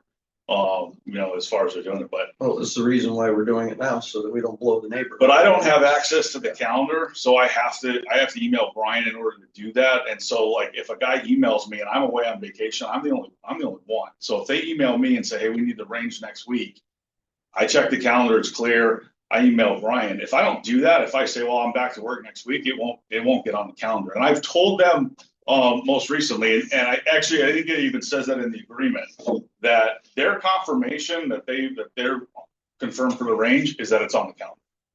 Because we have had times, some of them have been my fault, some of them have been things fell through the cracks, where a request doesn't get forwarded along or doesn't end up on the calendar, and then of course PD shows up out there, and then the club members are mad because they're like, "Why are you out here?" Those have happened, but those are rare. So I've told them, if you're not on the calendar, you should be calling me a day or two ahead of time. I would appreciate it if for our next meeting in April, you would forward us the entire schedule for Homeland Security for the year. So we can just see as an example how many times they plan on using our range between now and the end of December. Isn't it on the website? Is it on your Mattabesset calendar? It's on the Mattabesset calendar. Is it, because we have 2 months in our pack. As a member of the Mattabesset, you can check the calendar anytime. Yeah. That's fine. I have the email. I have the email with all the dates. It's probably an easier way I'm to not a see. member of Mattabesset. No, it's probably an easier way to see it in the email. So I can. As a public, you can see the calendar. I was gonna say, I was on it today and I saw, and you can go But you have backwards to too scroll on it and see what's There's done. a little drop down, and you have and we've recoded them too. So now, because we used to do number codes, which was also a problem. You didn't know who it was. Do me a favor, just put it in front of We've recoded everything. So you can actually see, you'll see HSI or you'll see, BPD or. I have one last question. So do you think is it a benefit to have these other agencies shoot, or should we just kick them out? Because the noise seems to be the problem. I'm hearing more now than the month. Definitely a problem. So should we kick them out? And you get I've been money? sitting here kind of quiet. When I first got here, Arosh was town manager and he sent me up to Beckley Farms. And they were getting ready to do the phase 5 construction, and I met with some people that were complaining about the noise on a regular basis. And they would call the PD, and I went up there personally. I even had lunch with a couple people while we knew people were on the range shooting different weapons and all. And I said to them then, their HOA head or something. I'm not sure if it was HOA, but they were getting ready to do 5, and I said, you're going to take down all these trees, and you're going to get a lot more sound up here. And that's exactly what they did. And I even made a recommendation that they plant some northeastern pines at the bottom because that is a natural sound absorbing tree, the most absorbing. I did all this research and everything, and I did this to them. And we used to get a lot of complaints when I first got here. I've got no complaints in the past few years about sound at the range. So I do have concerns about where all these complaints go because we're not getting them downstairs. Early, me, got them last month. That's From who? When they prefer residents. Residents, We ever residents, or identify as like, residents? I guess that's my question, because I'd we're like getting to a know. lot of complaints. Why isn't the police department? Because I do remember when we hired the Yeah. chief, we were getting a lot of phone calls about the noise. So I'm wondering, Oh, I'm sure there are members down there blasting away too. Yeah, well, members blast is a lot. I mean, all guns sound the same. I was saying, guns are If you guns. get 6 members there on one day, then that's gonna make a lot of noise too. Yeah, but I remember specifically, Touch. you came here last time, you did a presentation for us regarding the suppressors. And one of the many benefits of it was to, it doesn't silence it, but it deadens the noise. And one of the benefits is when you train at the range, it's quieter and it protects ears and all that. So we're very in tune to, be good stewards of the community and not upset the neighbors, right? I don't know if planting trees is an option. Well, they didn't do it. They didn't do it. No. I mean, that seems to make sense. And that was only that was how we can't force that. No, I know. You know, We could we even ask- had Nice. Rob Martin looking at trying to get the telephone poles from Eversource and put up the berms and sound things. That was another thing that we looked at downstairs, and that didn't come to fruition either because they wanted money, a lot of money. So I guess the same question I have today that I had last year and I had the year before that and all. Who is in charge of the range? Who's in charge of the range? Mattabesset. How is Mattabesset in charge when their agreement says the police department is? And it says the police chief right in there. Or someone handed me. We're not in charge of it. We are just here. Yeah, you're in Yeah. possession of it. I You're just the wanna see what source. chief's But talking about. if there's Everything, complaints and stuff, absolutely. they probably should be coming through my office, right? We do what we can to even keep the noise down. We trim as less trees as possible, keep as much of a barrier as we can. Yeah. So And I guess my other follow-up question, just to plant the seed, because I know you're looking right now, is like, how is this going to kind of circle back on Ryan's, how is this going to impact our relationships with other departments? Well, And what does that look like from a law enforcement perspective of collaboration and, I mean, safety?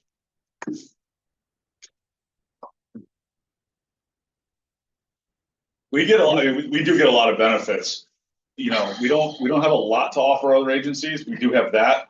And I think that there's a lot of reciprocation for that. well, it's quid pro quo Right, system. you know, you look at New Britain's a perfect example, right? They've made room for us to get academy seats. They have kicked out other departments that they had tentatively confirmed to let us in because we assist with them, because we help them with the range. So that's certainly a relation, and that happens with other agencies. That's Yeah, all and I'm I saying, remember- this isn't being done maliciously to anybody. This is being done to get some kind of control over a bad situation. We haven't had insurance certificates for a year and a half. We haven't had MOU signed for a year and a half. We don't know who's there from time to time because somebody shares a code with somebody. This is the things that we're trying to roll in. You're trying to double back in the old direction. We're not doing that. I'll assure you that. No, I'm certainly not doubling back.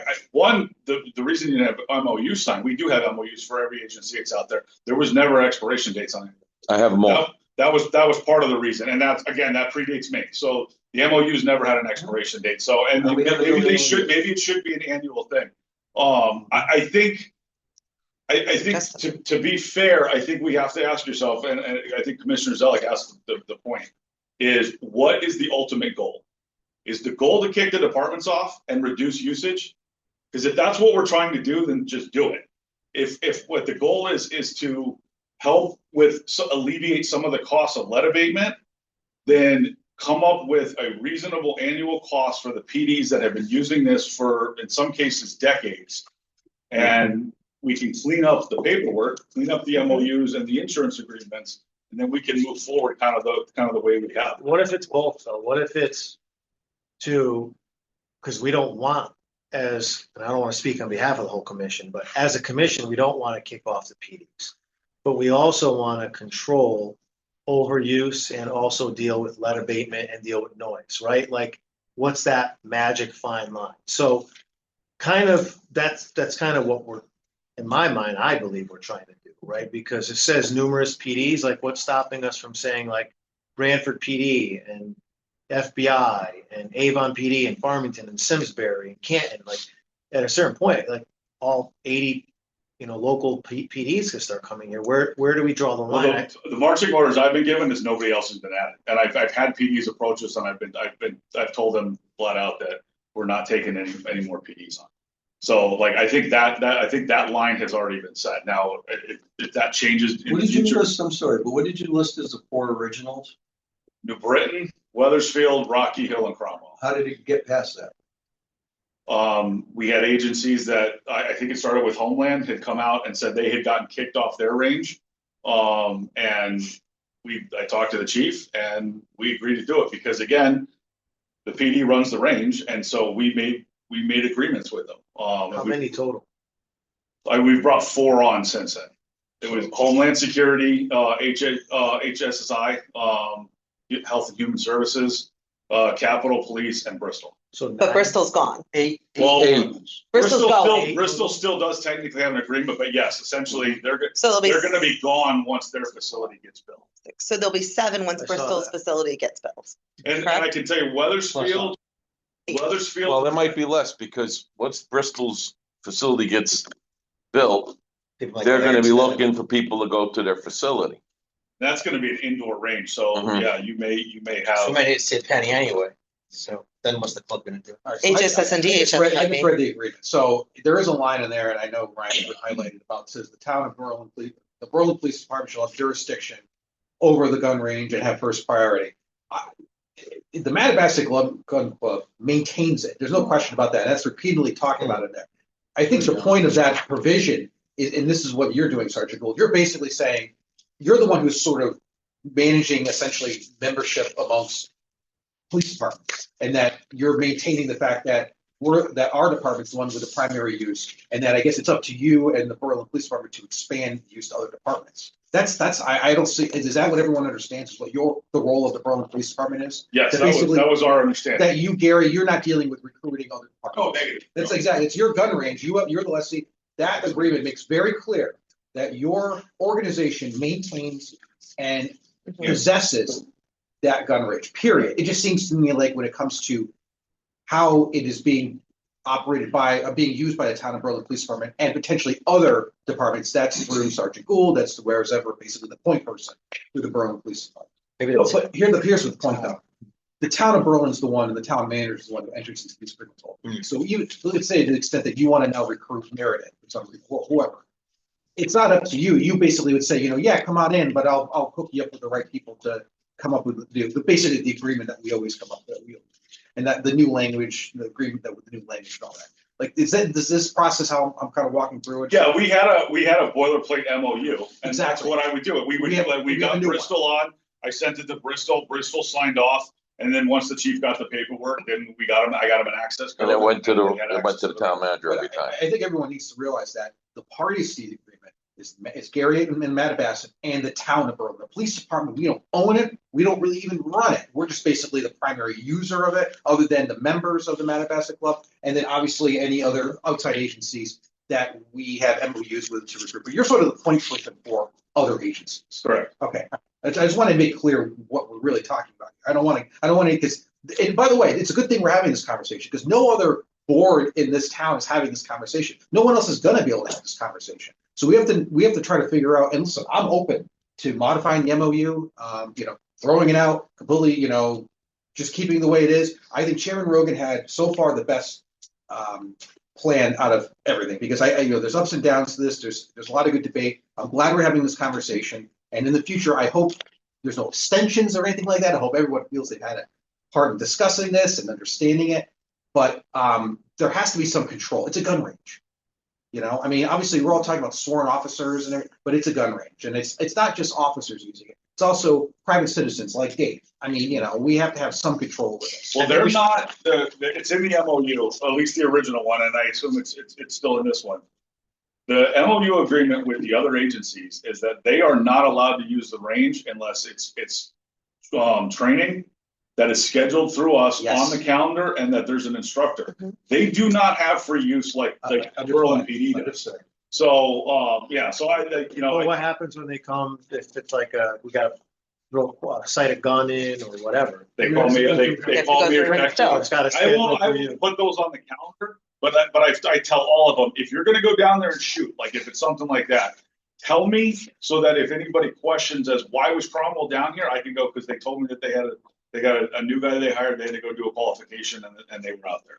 So I'm aware of everything on there. We just don't necessarily, and a lot of times those happen a day or two before. And I know Brian's great. Sometimes I can email him and it'll be on the calendar in a couple hours. Sometimes if he's busy, it might take 2 or 3 days. So if a guy calls up and says, hey, I got a qualified guy tomorrow, can we get out? And I look and see that it's open, I'm like, yeah, go out there. What time are you gonna be out there? Yeah, we'll be out there around noon. So I sort of know, and that's kind of how I manage. And there's good communication, like with that piece, those one-off Yeah. kind of. Yeah, I think we're pretty much done. As of right now, a special meeting, we had a forum that agreed that we're gonna take and go with what we just put together. Do we have the authority to do that? That's what I was wondering. Well, that was why at feel that like meeting, I made the specific point that this was not an agreement, that we were part of that. Basically, we were just giving our blessing to the MO language, because it's Sergeant Gould, what you're saying is essentially the Berlin Police Department, we have priority, we have jurisdiction over the whole process dealing with ourselves and other agencies. That's why I felt, and Chairman Rogan felt it was necessary for us to have a meeting to basically go through the language, discuss it, say that we give it our blessing. Not because we're approving it or we're a signatory to it. This is so that we understand it, and that the conversation we had, just like we're having now, so that you understand it. You know, that we don't need to explain anything to you. You know what you're doing. It's just a matter of we're all on the same page.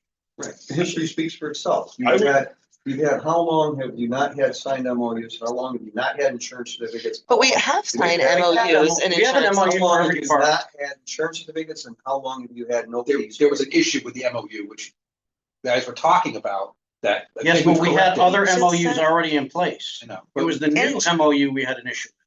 I can How honestly was say, that? I don't know if the insurance things expire, but every MOU, every town that does, they had a signed MOU and they had an insurance, every one of them. Do you have that Because they information? didn't get access to it. Which one? Do you have the MOUs for and insurance certificates for all the departments for Rocky Hill, Weathersfield, Fullness and Payne. New Britain, Cromwell, HHS, DHS, and I have, Keystone Capital? Well, the federal doesn't have because there's this federal government self-insured, so they don't have an insurance, they wouldn't have. So the 2 federal agencies didn't have But one. the municipalities. But all the municipalities have. Okay, so Have they been submitting them annually? these No, because there are was under never an Chief Clinton, expiration but date on the old MOU. there was no expiration date. So, for the agreements, yeah, we so talked about what I that was last able to time. get was Yeah, but didn't you copies. agree that the expiration date is when we. Yeah, but well, No, that one of the everyone's got conversations was about, well, yeah, but just because it's not a year agreement, because we don't want to have to do this every year. We just want to have an agreement. And these agreements, just like the old MOU, have a termination for convenience provision. Well, we can just terminate it because we feel like it. And, or the town, I should say, can terminate it. So maybe I'm wrong. Maybe you do have to have something where it expires after a year. But I mean, I just feel like for purposes of insurance, I don't think that's true. And also, I think it would be an administrative nightmare to have to redo this every single year. 2 That's points why of we information. A file from every department. But we don't, right, yeah, but as of now, the new But MOUs are not. Commissioner Oh. Rogan was saying we don't have MOUs with all the But departments. we do. We do have MOUs with every department. And it- Original That was MOUs. I got shooting copies of them all here. But there was this whole conversation about how we couldn't collect because there was an issue with the language and we weren't able to. That was the Well, new that's MOU the that new D'Onofrio MOU. had written. Trying to get And there signed. was They had some language in issues. there that no one could understand. How long was that a problem? A couple years? A year. Yeah. Well, hopefully we fixed it now.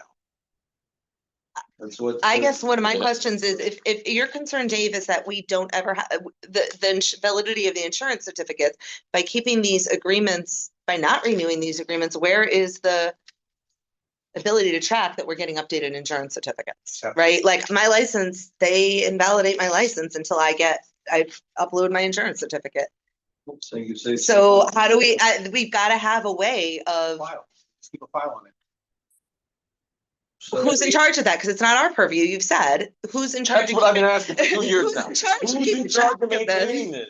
The lease agreement, Sergeant Gould brought it up. The lease agreement says the town of Berlin Police Department has jurisdiction over it. The bounds of the jurisdiction is what you do.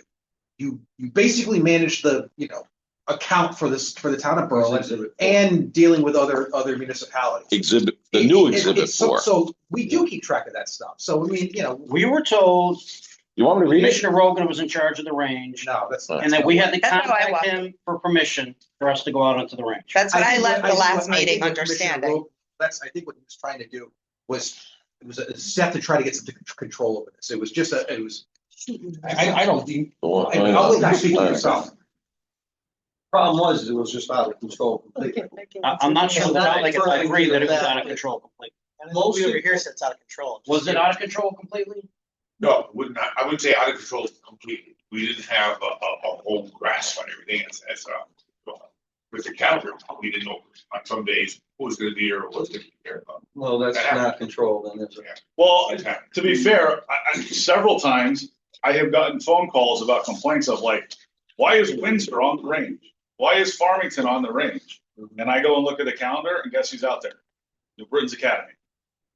So a member goes out there and sees a recruit with a Farmington patch or a Windsor patch and wants to know why there's 6 police departments shooting on the range, because it's the academy training. So like some of these things that there's all these PDs out there, I've heard in several meetings from club and everything else that there's 15 agencies using the range. That is patently false. Do we pay New Britain PD for recruits to go to their academy?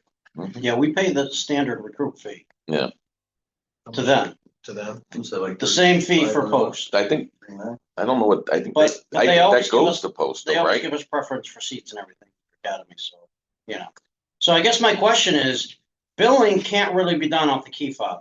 It's gotta be done based off our schedule. And why? I think that's a. Because we just I said think that's people the will go best in way. and just Okay. Check the shed. check their shed They're or gonna charge stock their shed up and key fob in and key fob up, so you can't charge based on that. Yeah, but now we're undoing the whole thing. Because the whole point was about collecting. Now there's the other issue is about collecting the money. That was the whole point of Dave. Collecting the money when they shoot on the range. But like if Yeah. if I Anybody look- that shoots on the range has to be on the schedule. You know, it's just a matter of time before biometrics kick in and we'll know who is out there at any time doing anything. You know, that day is coming. Can we increase the This might number be a of, moot point with key codes and fobs and everything else. What is your plan when we lose like half of these agencies? How do you plan to pay for it then? What are you talking about? There's membership fees that cover what needs to be done. They're paying for it now. We're not getting paid by these agencies for anything. The only one that's giving us money is Homeland Security. So what's your point? I don't understand. No, I'm just trying to understand where you're going, but. Well, I just made it clear. They're not paying yet. One thing that maybe is if ultimately, if we're trying to collect money to help offset some of the costs, and we're also trying to make it so that PDs aren't just using it huge Yes. abundance, Yes. then maybe let's come up with a set fee. We could go back and we could look at some numbers. Maybe we set a number. That fee, right? You pay 2,000, you pay 3,000, that gets you 25 range days. If you go above that, then you pay for your additional days. That maybe is something else, so that, That's why the fob comes in. That's why Kevin Delaney said, yeah, but when it gets to $200, you shut the access off with the key fob till they restore the money. So it's not everybody going out to dinner and one person picks up the tab. And that's what's been going on with Matabassett. You know that's true. Well, Matabassett has an agreement that says they're responsible. Well, back in the day when it was reasonable money, it's not reasonable money anymore. So I think I'm the town's sorry, gonna kick in. what were you saying? I just want to make sure, I want your concern to be addressed. What were you saying? The agreement? That's what the original agreement says. Yeah. What does it say? It says that, The gun club will pick up the tab. he just read it. We absorb all maintenance costs. The club agrees at its sole cost and expense to maintain and repair the facility, including the backstop. Yeah, but where's the club gonna get the money from to pay for that? But I they think it's signed it. Rollins should be doing it, because. So you're saying Listen, that. don't get me wrong, I think it's reasonable for other departments I agree. to help out. I just think this is 100% all agree. blown out of proportion. Nobody knows who's in charge. Nobody knows what's going on. Are we gonna bill based on the schedule? We're gonna do it on the key fobs? You can't do it on the key Well, I fobs. think I We just just found explained who was in charge, but I think the issue is we don't want to drive the gun range out of, or gun club out into bankruptcy. And that's not what we want for Gary. But it's self-regulating when you have money sitting in the finance department. There's a certain replenishing date and there's a fob used for access to shoot. Now, if you want to. What happens when you fob point and don't shoot? We're still gonna charge them. What, if they fob in, like he said, to check their shed and they don't shoot, we're still gonna charge them? How does that get Well, maybe they tracked? should shoot them. Get their money's worth. I mean, that's the, I mean, I understand that was the concern. That's been brought up about people going in there, that it's not just Homeland. Apparently, all the agencies have sheds there, and that is, we asked this question of Lieutenant Martin. He doesn't really know if people are just going in there for solely that purpose and really not shooting. If that's an He just overall made it clear that concern. he knows Homeland goes in there to check So what stuff. happens the day that each agency has to build their own range in their own town because they don't have this? What's it gonna cost them then? You're concerned about them getting to the shed? I would like to propose that we look at the use from last year, figure out how much each agency used last year and do a flat rate, because to your point earlier, we invoice people and no one wants to pay the invoice, but if we charge a flat rate, like you've said, based on last year's use, that's how we can support the gun club with the lead. We can continue to allow access to sheds, right? And knowing that like next year, like if HHS is like looking at like doubling their usage, they're gonna have to pay for it moving forward, right? I agree with you. The only thing is I will comment is that it's a problem is the calendar may not be completely reflective of what's actually going on. That's the issue, is because now with the key fobs, now we can have better control. We'll have Knowing better who's there. control. Now, again, like I said, I'm certainly open to having this discussion. Again, we're the only board who's having this discussion. This is really, really important. Where's the Chairman Rogan's Hey, we use plan the is so to get far, into the building. so far, the best plan I've heard. Is it perfect? No, but it's the best plan I've heard. Why hasn't the club asked the town just in general to kick in some money, since it's our department that uses a lot for our training?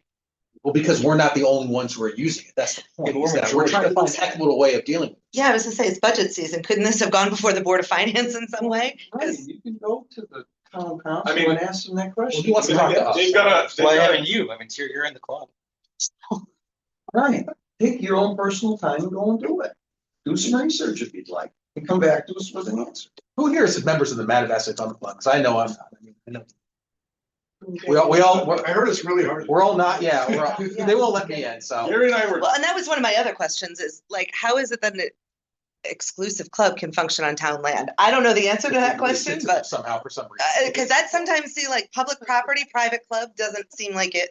Maybe we just need to show. But and that's no offense against it's you not an guys. answer for now. Gary and I were Question talking I about had. this before the meeting, because we were talking about potentially about getting fobs for our guys. Yeah, yeah. You know, and he was saying that they've been looking because that system is so old that maybe looking to upgrade because everything is stored on site. So it's not like the more current systems where they can access it. And I said, you know, maybe one way going forward would be that when an agency books the range and it gets put on the calendar with a new system, they get sent a temporary code that works from 8 a.m. to 4 p.m. on that day. And that's their access. So aside from that, they don't have unfettered access to the range. They probably, the ones that have sheds would have to have some kind of physical key card that they could access in, but that would be a way to be able to sort of track. Why can't we That's keep an the key interesting cards comment, here? But Gary, with your system, is something like that, is something like that possible? With the current system I have now. No, so you need how much would a new system that would have all the bells and whistles I'm cost? waiting for a price quote on that, and I'm assuming that's gonna be somewhere around, probably around the 15K mark for a completely new system. If you're not in a position to. Ours is around 25 years old. Yeah, but if one So of is that the, something- Collected money from the town would be something that Go to the finance board and ask them requisite a $15,000 for a new fob system so we have more control. We could, but we've never done it. We've never asked for money before because we know we're on the hook for everything that happens here. So we That's never asked, interesting, right? was that We'll let them. was it money that we could not pay, 15, 20,000? No, we could pay it. But 40, looking at 27 being maybe 40 or $45,000. We decided, let's see if we can get some money somewhere. If we can, we're on the hook. Sorry, Stuff for it, and it means the members' costs will go up either by, we gotta raise the dues or bring in more members or whatever. But Sarge, why can't the outside PDs that want to go just to their sheds come to our PD and grab a key card or whatever and just get in, or we let them in? We could certainly facilitate that, provided we had unfettered access, because right now, we gotta run Well, back. I to the think all like if- patrol cars should have it at the Yeah. very least. It says, we have, There should be some here. I kept the card that's got the code that everybody was using for ours. So I mean, if we can get that back on, everybody knows it and everybody has access to it. So like that would be an easy solution, is get that one card and code reactivated. Yeah, and if they want to come to go access. And their yeah, shed, we just could let them certainly in. say, let's Tell say them you that can't part- shoot, bro, or you're gonna get Part charged. of the billing is gonna come from fob entry, so if you guys are going there simply to do, maintenance on your sheds or whatever else, let one of us know and That's we'll right. let you in. I And mean, maybe we could- should get more than two, maybe we should have four. I mean, I Yeah. don't know, and figure out how to distribute them. I don't know. Maybe that's the solution. Again, you guys are the ones with jurisdiction as Commissioner Zeller. They call the PD, speak to the on-duty sergeant, hey, this is Rocky Hill officer, whatever, I need to get into the shed. The key fobs that are in the cruisers on patrol, that officer on patrol could let them in. That's right. Mhm. And then let them know, bro, you better not shoot, or it's not gonna be $100 bill, you're gonna get, your MOU is gonna get shredded. You know, Another reason why it should be, we could revoke it at any time. well, that's what it's in So we there can for. really, Because yeah, if they protect wanna our play interests. shenanigans, But there's very serious risks, and I don't think they would, but But I also think there's value in reviewing every year, right? Is this still a cohesive relationship that's working? We can bring it up every year. We could have it, we can. it's revocable at any. Well, so we should be discussing this regularly. 6 months, once a year, whatever. We should keep this as a regular agenda item. Much like the every year- strategic plan Just for like hiring, strategic planning, that's right. No, every year we should look at the MOUs and. the insurance certificates. Or not. And maybe this whole thing will just blow up in our face. I don't know. That's the point. We have to try something. Well, I think we should get the key fobs and all the cars on patrol. At the very least, God forbid there's an emergency. I've been on ranges where people have hurt themselves and they should have access to get in. And Agreed. if two is not good enough, or you need one or two with Berlin PD access only, that when you use it, you're not gonna be charged. Well, there's a punch. Yeah. Bob has a punch code, which we have, like, we can do that so that everybody knows the 5-digit code to get in. Or we can get a The new one if we're problem worried with the that. 5-digit code is then it's gonna start getting handed out, and then if other people are there, then I could see that being a problem. So like, We fob to get into the PD, everybody does it. we could So give you the think cop, on each the- of the cops a fob, Well, right? that's probably honestly the best solution, is that every cop gets their own fob. And then they have to be there and they know that they can't, Going even better is if we upgrade the system, if they could somehow tie it in with the towns and our regular fobs would work. That everybody carries for the. PD. exactly, They get- reprogram it, Yeah. yeah. There you go. And then if someone from outside needs to come to do their shed work or whatever, we fob them in. Tell them, don't mess around, or you're gonna find out, and then we move on. And then every time they use the fob to shoot, they shoot. Just out of curiosity, is there video monitoring, like any kind of, what's the security? Okay, so like if Cameras they, monitor every, so if somebody was acting a fool and decided to Yes. shoot, we would know. yes, What's the reality of getting more fobs? Is that possible? yes, Ryan asked me about that. So we know who's acting a fool. When we first looked into getting more fobs a few years ago, Amazon wasn't around, and now through Amazon, we're able to find position key cards that we get programmed for that system. So we can get more. I think we can help pay for that, can't do that. So with all that, we're kind of, seems like we're ironing out now, we're coming to a solution. Is that more palatable, you believe? Yeah, like you said, because guys go out there and shoot on their own time. So if every member had their own key card, and if control is really what your goal is, that's the ultimate way to control, because every guy has an individual fob and it's his, it's assigned to him, and we could always be tracked. I think I'd like a policy written on it as well that kind of tells officers, look, you can't, bring extraneous family. friends and family, like whatever, however you guys want to write it so that it grants control to the supervisor and managerial staff of the PD. It allows them to shoot when they want to, but they can't go and shoot with a fob key at 2 a.m. You know what I mean? Like, those are things that I think need to be prescribed in writing so that we have control. Are there hours for the gun club? Yes, the gun club has established hours of 08:30 till sunset. Sunset changes every day. And Understood. there's no shooting on Christmas Day or Easter Day. Okay. Yeah, I think $100 is fair and manageable. I don't like the flat fee because it doesn't seem equitable with a PD that comes once as opposed to some that come 100 times. You know, I think it's the pay to play and, you know, and they still have access to the shed. The officers have access to it. I think the key fob should be in the patrol cars. So if God forbid there's an emergency, we can get there. I mean, the only one that barely uses it with Health and Human Services, and they're the same thing that we run in the Homeland. They can't pay anything. Like, they can buy stuff. It's just the way the feds work. They can buy targets, they can buy a dumpster, like they can't really just, they can't like pay the 2,000. And that's That's where a we're good running the point. problem with that. Maybe they could reach out to us. Gary, what were you saying about Homeland Security today? They were gonna get. Homeland Security's been a good player for us for at least the past 2 years. They have assumed costs since 2024. That's They've awesome. paid for the dumpster. They've paid for the green targets, the cops shoot, the foam, the repair and target stands. If I want something and I don't want to spend club money on it, I ask them and it'll be at my door. Really? So, sorry, why don't we maybe make a special MOU with them? Wasn't there rumor possibly them Yes. having a big supplemental payment? Yes, they are looking at, they know what's going on here, and they're looking at, they were in a meeting, I spoke with Brendan, the firearms instructor for DHS yesterday. He was in the meeting Monday, with his higher ups, and they're prepared now to seek and get a check deposited to Berlin for $14,999. As long as they could have an assurance that they could use the range for at least 5 years. If their name is going to be, someone's name is going to be on the hook for authorizing a check for 15 grand.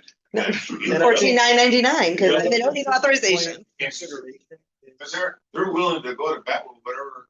Yeah, the other part of this too, and because I've talked to him, is obviously Bristol just got $3 million grant from the feds, and they're not partnered with anybody. We technically are, because we allow them to use our range, and we've talked about potentially building some kind of training house somewhere in Berlin, that we could bring in with federal money.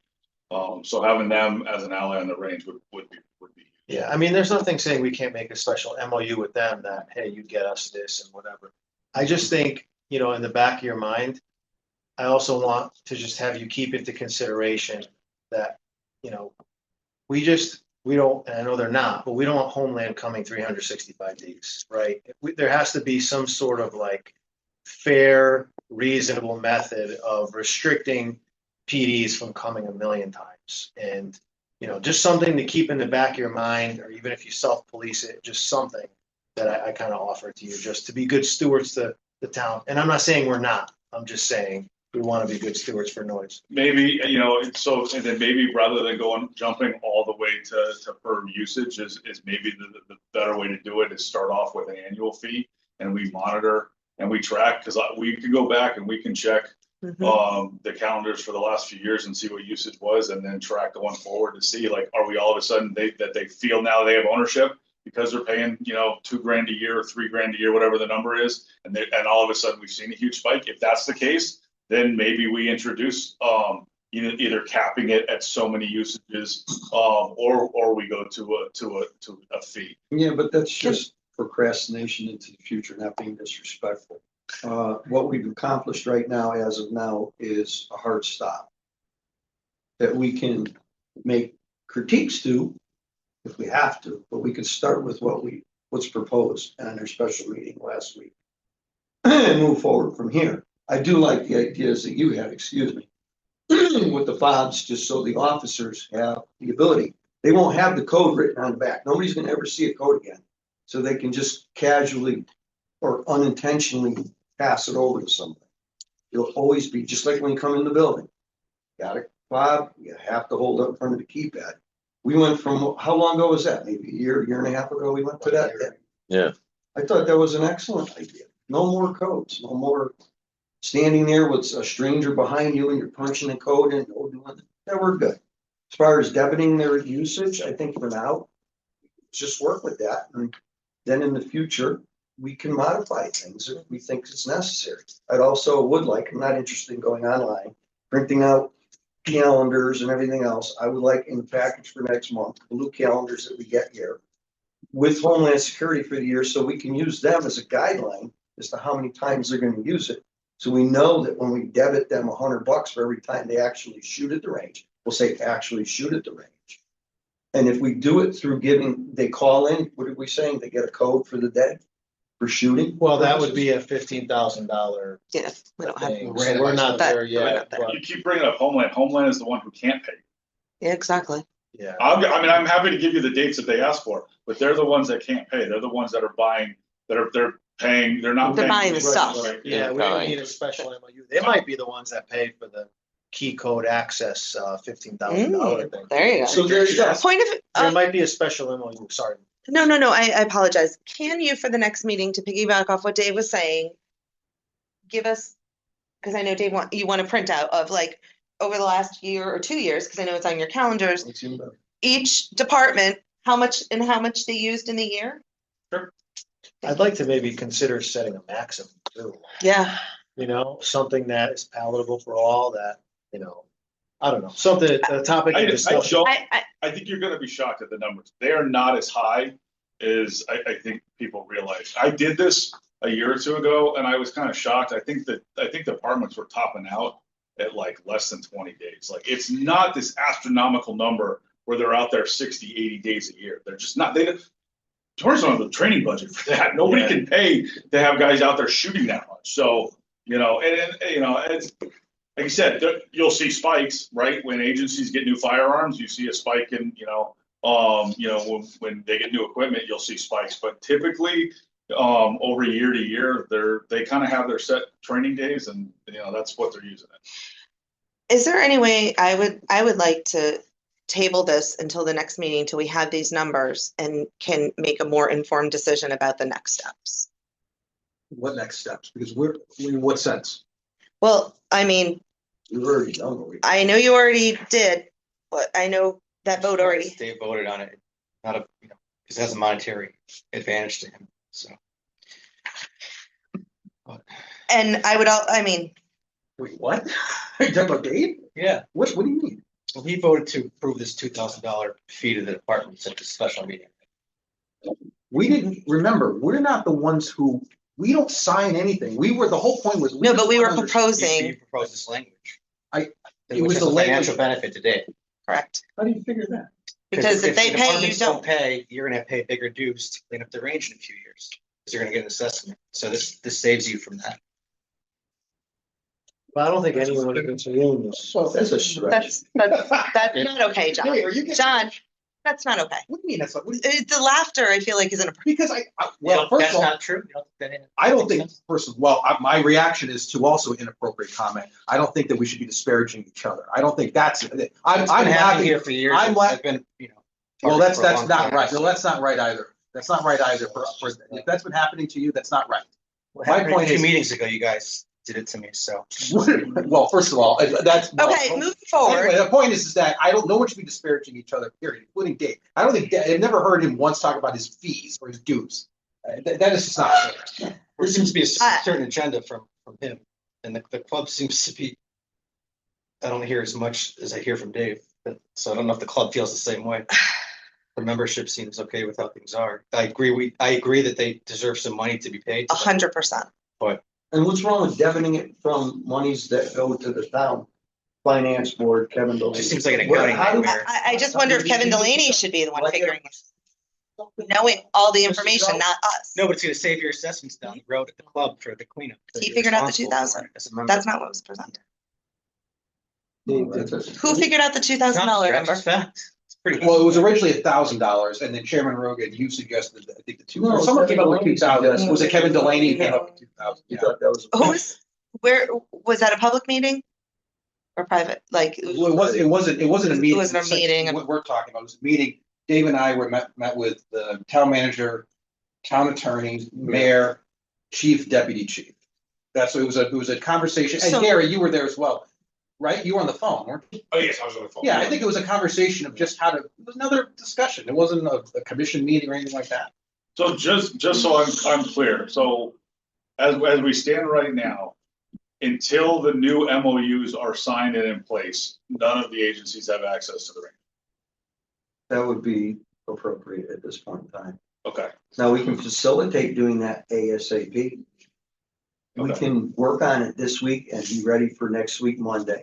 I have no qualms with special meetings at any time of the day, to facilitate anything that needs to be done. We can, as long as we have a quorum, we can move forward on this. It could be Monday morning at 9 o'clock, Tuesday at 3 o'clock in the afternoon.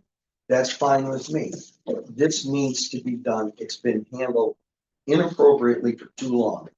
And it's been out of I'm just control. looking to doubling know down. what to tell the agencies when they We're ask, not- so. Well, they're gonna have to. So just so I know, so when I get, and I'll send out an email letting everybody know that until the new Further MOUs are notice. signed, except excluding, HSI, that. They're more than welcome to run and get insurance certificates from their Yeah, appropriate agencies. at this and then point. once they get signed, then they'll Sign, they'll bang, bang. Put some money over there, they're good to go. Okay, so I guess in the meantime, if each of them are gonna get 2 fobs, should we get all of them?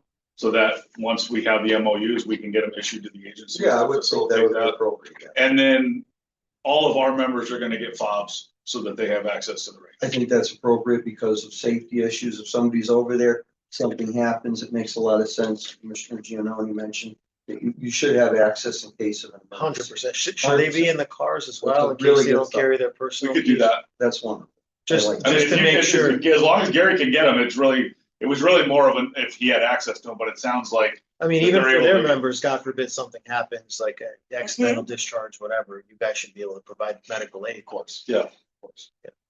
Okay, well, for the commission, for everybody here, I'm available 24/7 to get this job done. What's the job? What is our rights under this? Or what are we? What's our purview? Yeah, purview, sorry. Excuse me? What's our purview? Like you said, you're here to get the job done. I'm still What's the unclear job? Yeah. as to what our If job there's is. any decisions the commission needs to make, we can always meet and make a decision. What is that? What is that decision? We're just taking control of range? I guess what decisions are left to be Anything made. comes up that needs to be dealt with. We're gonna move forward with everything as stated.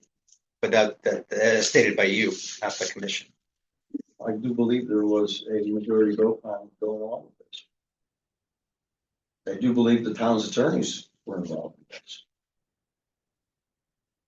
We're not kicking this can down the road I think anymore. if Commissioner. your concern is that we're somehow directing this process, we're not. We're not. The town manager is signing off on it. So if your question, Commissioner Zeller, is whose jurisdiction? I understand the point you're trying to make is that Chairman Rogan is not directing the contract. I think he's just trying his best to get a handle on this because to Sergeant Gould's point, the police department, there's language in there that talks about, Commissioner Zeller, you brought this up, that about this is the town of Berlin Police Department's turf in a lot of ways. So yes, we do have some say, but when it comes to implementing the contract, in reality, it's a town agreement. So yeah, I mean, we're not we're not steering really anything other than Sergeant Gould coordinating amongst about agencies, things like that. I don't know if that answers your question.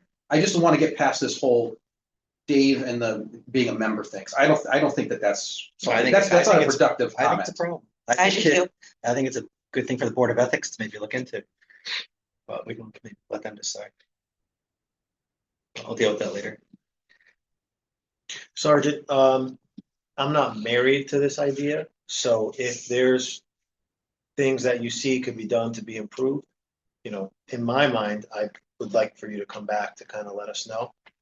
Absolutely. Could there be tweaks? Yes. The chief probably could speak better than I too, because Yeah, he that's talked to fine. the other chiefs on how this process works for them and Yeah. whether or not it actually works for them or they're gonna go elsewhere. What is the feedback that you're hearing, chief? Well, I from was the other at the departments? Mid-State Chiefs meeting last Wednesday. When I walked into the meeting, they all jumped on me about it because they said, "Oh, you're changing the MOU again?" Because we're still working on the MOU that had the problems. The veteran To begin with, yeah. Notification. Yeah, which would have easily been dealt with if we had gotten an email response back from the town attorney saying the reason why that's in there is because of this, which we heard at the meeting that we were at, but it took a year to get that answer. How did it get there? Because I initiated. I think it was. There's nothing I think it was being standard done. The VA language was the problem that was holding up all the MOUs. So we addressed it and we did something. Yeah, at We the got a meeting. revision. I'm not quite sure I understand why. I understand, yes, that's what was said. And it's being taken out, but it's. Yeah. Okay, and everyone's satisfied that it's taken out and that's gonna solve the problem.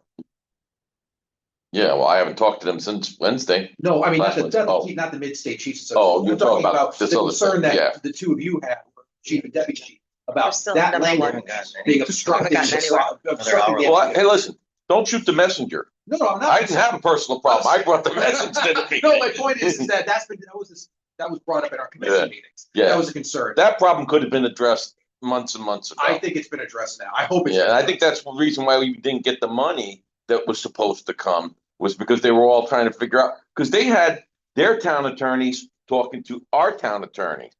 And then when Curley became the town manager, historically, when Curley became town manager, he was trying to play catch up to find out what's going on. That's when we said, hey, there's this issue with the It's people an had and it. It it's was an easy easy. enough thing. If that can be the exclusion, we just. Period. Yeah, but- Who really matters? Why is?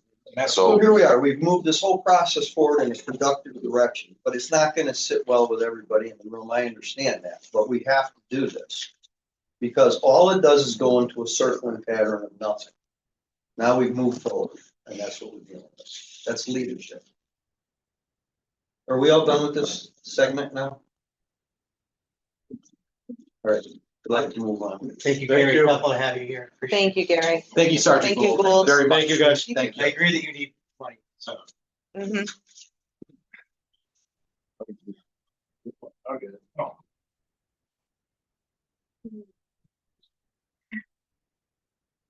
You read all it down? I don't feel we've talked about this enough. We can, I don't think going on. Yeah, me too. Nowhere to go. Right. Well, I do have somewhere to go, so I'd like to Anytime get you'd to the take agenda. Your own personal time off from work and family to help with this process, be my guest. Well, you gave us like 3 You can days make before all the the meeting last excuses week. you want. I mean, you met with the town manager and the mayor without telling any of us, so. Mason Mobley, Mobley. Mason. Feel free to do it MASON. yourself. Yeah. Or from we Norwich, don't know the meeting. PD. All right, so we are now to the Chief's monthly report. Chief, would you like to go over? I did want to point out, because you might be saying, why did you put this in here? This press release that came out from the US Attorney, Dave Sullivan. He listed the people that were involved in the FBI's Northern Connecticut Gang Task Force. That's where we have our detective in that task force, and was instrumental in with this arrest and the conviction. They're making a big deal about this guy named Ortiz. what was his name? Ortiz. Ortiz. Wilfredo Ortiz. Yeah, so I thought they sent me this press release to share, so I put it in the report. You know, it was a good arrest, lengthy investigation and all. And then, let's see. I talked about my report about getting ready for the finance board. Just to give you some knowledge, I don't know if you know this or not, but there's gonna be a budget meeting at McGee at 6 PM on March 31st. That's a Tuesday night. They want all the people working the budget to go there. And then also the town council meeting on April 7th at 7 PM is gonna be, so the March 31st meeting, Drew, correct me if I'm wrong, it's open to the public, right? Yes. That's why it's at McGee, so they can bring up their questions about budgeting, and also we'll be there.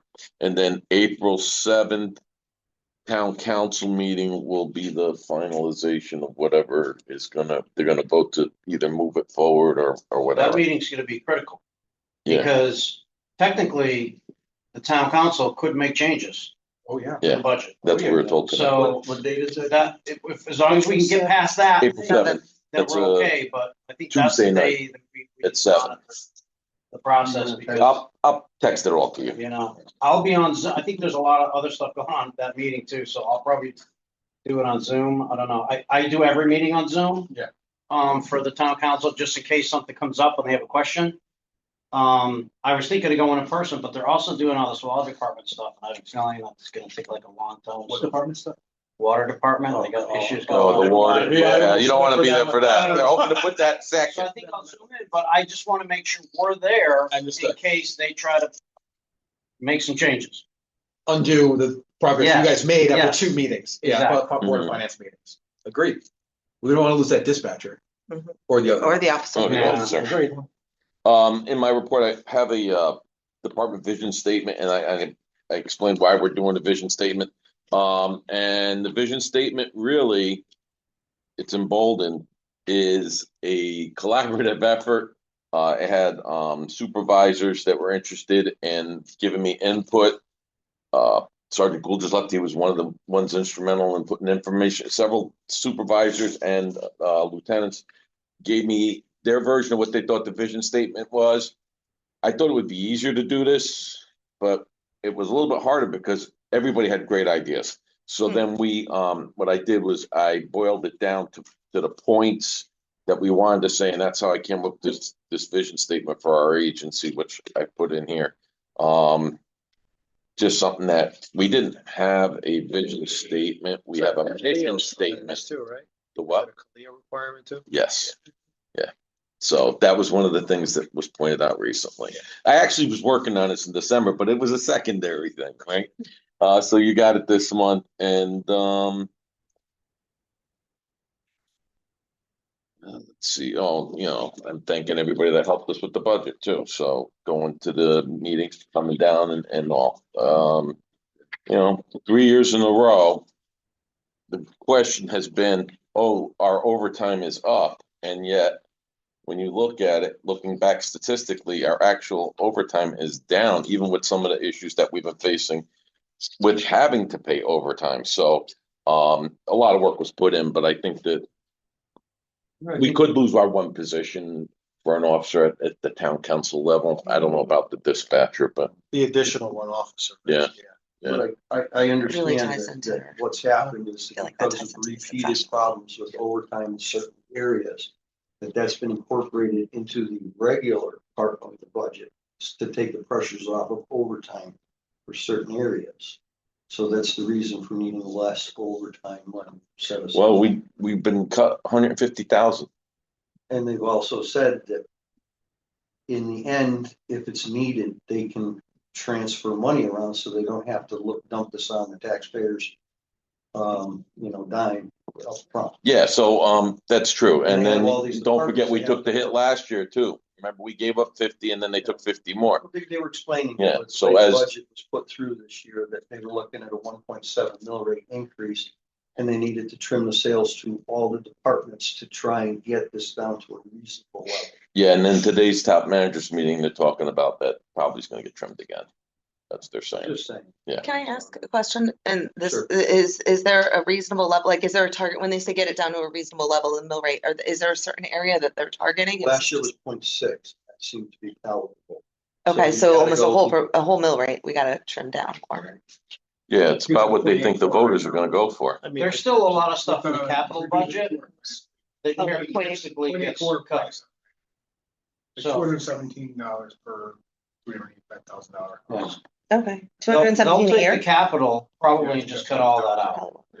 Because what happened was we got that extra money from the high school project and that funded a lot of capital items. Yeah. Like our cruisers. Yeah. With none of that's in the budget. So, I probably what they'll do is they'll cut some capital out and that'll slash a pretty good chunk off that budget. When they do that, so All right. that's gonna be helpful. Are you all good, chief? Yeah, I'm good. Okay. Unless you have questions? Nope. Thank you, chief. Very good. Thank you. Thank you. Moving forward to investigate this division in Lieutenant Solik, we've got the new president. Yep, cover a couple cases from last month. We've still got, some time consuming organized crime case that, one of our detectives is working on. We've got a couple dirt bike, burglaries over the course of a couple of months, and, our detectives are working with other, agencies in the state, because this has been a widespread problem. There's actually, kind of a clearinghouse of detectives that are working on these cases, and there's a ton in Massachusetts. But if they are successful, it'll be a great case, but there's a lot of work going into trying to track the groups involved in that.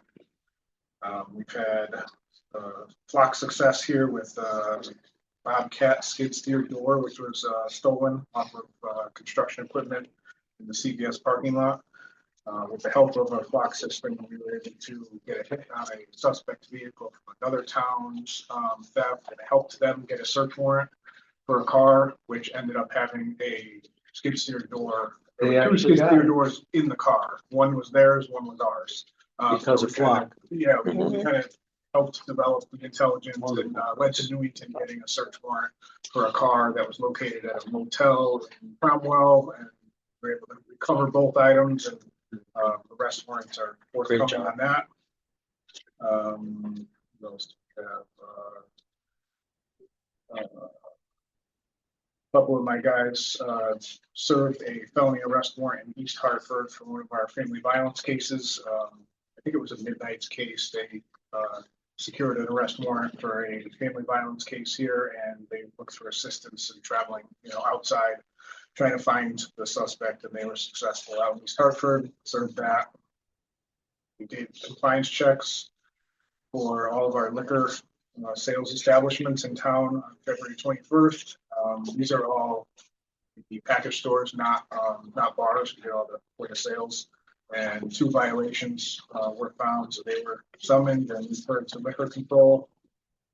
So one of our focuses is to kind of keep those businesses knowing that we're watching, so we don't have a problem in town of underage sales with vape shops and our liquor stores. We don't want any of that getting in the hands of our youth. And then I touched base on Commissioner Dyke and that complaint that came through you. Yes. So that was investigated and determined that that account was fraudulent. That account did not belong to one of our employees. Yeah. And that. Good to see. Yeah. Mhm. So Facebook has been notified of the fraudulent account. Hopefully they had it removed, and there was no criminal offense found in that. That's about all I have there. We do have to touch on recruiting. Our recruiting is ongoing. Obviously, it's not just when we have openings, because we always anticipate them. So I have a full day of interviews scheduled for next week. I think 11 or 12 candidates coming in. I don't want to schedule interviews once we get an opening. I want to always have people, You have that big a response, 11, 12? We've got 40 something applicants that go through. So I got 11 or 12 out of the 40 applicants that I opened since January. We don't have a problem getting the applicants. It's, finding the right quality. qualified candidate. Quality's pretty tough. We do. It's just we're not going to find 10 of them all at once. So we got to stay on top of it. That's the goal is our numbers. If we do get this 48th position in the next 2 years, we want to have 48 actual working bodies on the road when it comes 2028. We don't want to have 2 people in the academy. We want them all out there working so we can absorb that hit better when 5 people retire that year, and then the next year another 5 retire. And making it attractive for laterals is advantageous. That's going to be something I'll bring to you guys next month. We'll explain kind of what will help us if we can get the town on board with it for attracting lateral candidates. Because a lateral candidate like that, if we can hire a couple of those mixed in with entry levels along the way, that's how we stave off really getting hurt from too many people leaving at once. Running short, overtime costs go up, order info go up, morale goes down. We'll get through it. We'll avoid it, but it'll be work. Oh, very good. Would you like to comment on the flat cameras while you're at it? Yeah, we've got your standard monthly audit is in there. There is a new post model policy for LPR that was just pushed out. So I'll be taking that model policy and incorporating it into our Berlin policy that was already in place. There's not much difference, but we have to at least meet the standards of the post model policy, and we could also be more restrictive if we like. Another thing we'll have to watch is there's current legislation going through, the state, and it looks like some form of legislation is going to pass, with regards to LPR, so that is also, might give us some adjustments to our system. Flock is right there with the legislation. They're on board and working with all the Connecticut chiefs of police to ensure that whatever passes is something that isn't going to harm the use of the system. It's still going to be effective, and it's going to maintain people's privacy. That's the whole point of it. So it should be a win-win, hopefully. I think it's a misunderstanding by the public on block camera system. They don't realize how docile it is and how useful it is. It's there to benefit everyone. We just to piggyback on that, we have a FOI that we had turned down in December for Flock from a party who has since filed an appeal with the FOI commission. There, I talked to Jeff D'Onofrio last week. At the end of the week, he's filing the appearance because they're sending it to an ombudsman. But this person, using multiple aliases, of course, is going to every agency that has Flock and asking for specific pictures, but you don't get pictures. So that's coming up in April. In the beginning court of April. hearing. The court hearing at FOI. Who's a requester? Dave the handyman, David Harriet, and David something else. He's got a bunch of names. Yeah. My question, I know we've talked about this before, and maybe I'm just not remembering. The Flock camera footage, is that property of the town of Berlin, or is it of the Flock company? Because if it's not, so it's a record we maintain. The question is the FOI commission's got to determine is it's a public record? Is that something that? Well, this is kind of coming up in the legislative thing. Okay. thing, I don't know if it's going to be addressed fully as much as it needs to be, because the issue is, so this gentleman was requesting specific images.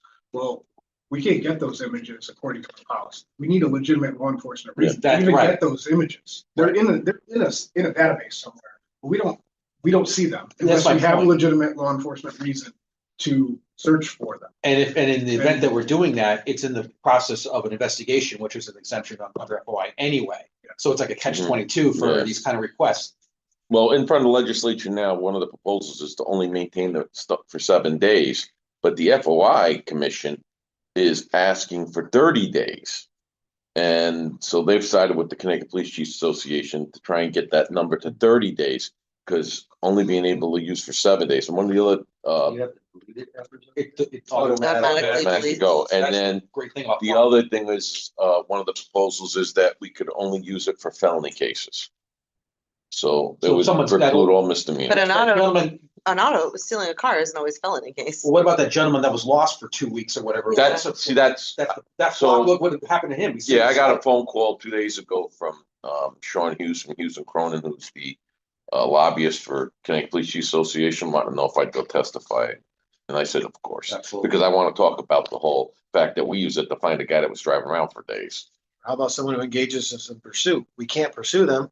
Why shouldn't we be able to use Flock to go catch them? I know. These are alternative tools. That's right. And I worry about getting people how the information FOI is, like if it's FOIable, I worry about like who's getting access to this information and what purpose. Like the police don't have access to it. Like I know as a woman who's sketching out and safety. Like that's my question is, to what extent is this a public record that we maintain? Correct. And to what extent, when we actually have access to it, it's used in the commission of an investigation, which we are exempt from FOI in that situation. That's what's not clear. Exactly. It becomes our public record. We actually access it. That's right. And at that point, it's part of an open investigation. Yes, once that investigation is closed and complete, that may be subject to FOI. Well, hopefully the FOI commission, if this ombudsman fails and you can't figure it out, I don't know how you settle a matter like that. They're going to say, we don't want it now. That's not going to happen. So the question is, will the FOI commission come out with a decision that makes sense from what you two are saying? Maybe not. That's why the legislation, figuring this legislation out is so important. It's technology. The laws are going to be behind technology always. We have to catch up to it. This is, this kind of question is only going to get more complicated, more frequent. Mm-hmm. All right, we'll move on to the youth officer report. Thank you for all that information. Thank you very much. Any questions on the juvenile or? no? Uh, If you'd like to review it, that'd be great. maybe we can take a look at it. Touching feeling language. Yeah, the first one The is, 12-year-old yeah. can't have a 19-year-old boy. That was a good case. The 12-year-old there, that was a good one. Actually, you know what? Chafee wrote that, but, Wendahack's the officer that handled that. Oh, This was a patrol. When the heck? Did he really? yeah. Yeah, he started it or Yeah, whatever. followed up by our youth detective. Yeah. no questions. I mean. Okay, very much. that's it. We all go. What's that? Yes, thank you. Thank you. Moving on, we have Lieutenant Job's Support Services Division. Are there any questions there? How often do you guys do the coffee with the cop? Is that now once a month? No, quarterly, we try to do it quarterly. Yeah. It's popular. We see the same You people. The last one, I Who think pays for the one coffee? citizen or showed up. Shows up. We end up spending our own money. I was gonna, Yeah. I was gonna say, we get to the T and. He always shows up. It's the Y, and gets It's to the the same L. one guy? To the nose. He was in one of the photos, so. Yeah, it depends where it is too, you know.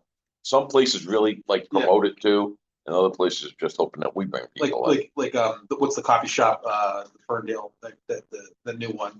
That looked like that was a good show. Oh, that, yeah, Oh, yeah. the oh, one- Sea the one- Bagel. Sea Bagel, Sea Bagel. Oh, Yeah. It's a so busy good. place in the morning. That one was- Yeah. I went in the other morning and I saw a number of our officers. Uh-huh. I think there were Well, we 3 or gotta keep 4 I saw. We gotta keep Tony busy, so we should. Yeah. They they were sitting together. I'd like to address on the second page, the upcoming events, the Lions football and the motorsports day, June 27th, 26th. I guess it's celebrate the 250th instead of the rodeo. Is that correct? That is, Yes. And how are we gonna handle that with officers? we haven't developed an ops plan or anything for that yet because I just talked to Tom Bolduc about that today. And he's working to get more information from the Lions Club so that we can then make a determination of what we're gonna need for manpower for that. Okay, is there any conflicts with manpower for that particular weekend? With any other? event? Well, that's the same weekend that they were trying to do the rodeo, with the, PPC golf tournament at the same time. But this is supposedly gonna be capped at, was it 1,500? Yeah. I thought it was I think they 1,500. reduced it to Yeah. 1,500. So these are pre-sold tickets to keep it restricted? Is that how? That's they're what gonna they're do it? That's what they're trying to do, yeah. And so how many officers can we commit to that day that we're comfortable with? Because honestly, I think the town should come first before the TPC. Well, We'll cover both. we have to Yeah. have an ops plan first before we can. Yeah, we don't Okay, have the well, we option. should really consider that because that could be a real heavy weekend for work for everybody. A lot of call-ins, that kind of thing, possibly. Yeah, hopefully we have a, contract settled by them, but that's the language that we're trying to get in negotiations to be able to make sure we have people. Right now, that stands as a private duty job. We have, and how are the negotiations going? We only met one day so far. Moving on to Sergeant Amory Haas's, report. Is there anything there for anybody to ask questions about? Oh, straightforward. We could just talk about vehicles for a second. Sure. In that report, the vehicles. So the vehicles that we ordered are in. This is the only caveat that I would bring up, and we're actually working, and Lieutenant Solich brought this to my attention, but we're working with a garage in town that seized a stolen car that was rebinned, and there's a possibility they may donate to the police department, which could be used for the DEA position, because we don't have a car for the DEA position. They don't give cars anymore. So you have to provide your own car. So we're hoping to get lucky in that. So it's a stolen car they've got. So the stolen car was rebinned, and it's worth more money to them to donate it than it would be if they'd sold it as a rebinned car. So it's like a 2025 Hyundai. That's Hyundai. But anyway, my point is, like the commissioner was pointing out before, we have a lot of very old cars in the Bureau. So we just received some cars for patrol. This is the only problem that may develop towards the end is we had a certain budget to buy and outfit these cars. One of the cars we're getting was a crash car. So the deficit may end up that when you have a crash car, the insurance only pays about half the value of that car. And then pays nothing to outfit it or to switch it from the car to car. So, so we ordered one patrol car, which is what, $45,000, and I still had to pay somewhere in the area $24,000 out of the car budget. And now it's going to cost us probably another $20,000 to switch that car over, which was never budgeted for in that fund anyways. So it's going to be close, but we'll see. We just got the new cars in, and I'm gonna have to see what the quotes come in to do all of those cars, and hopefully we make it.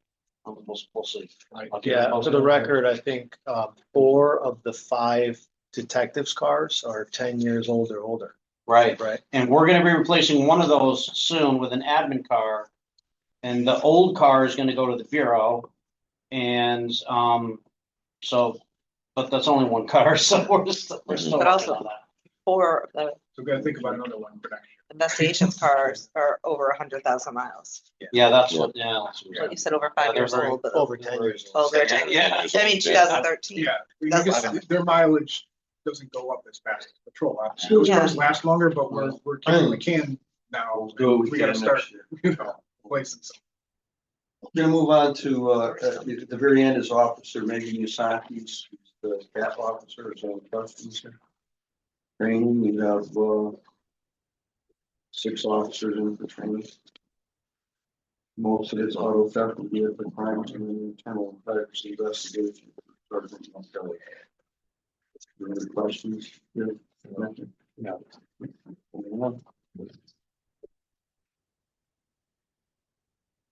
Martin's Patrol Division, any questions there? Straightforward. Yes. Oh, sorry. That's okay. So I was gonna say kudos on looking at the motor vehicle analysis. The numbers are just as impressive as last Another month. extremely high month, so They're highly Yeah. motivated. That's what we're crushing. Yeah. Kudos to Officer Albert. Very successful, second year now. Mhm. Wow, incredible. He's off of FTO. Just, Wow. Yeah, and I also know that this month there were 10 DUIs as well. yes. That's a very, very high number, and A lot of kudos to our officers keeping us safe on the road, so.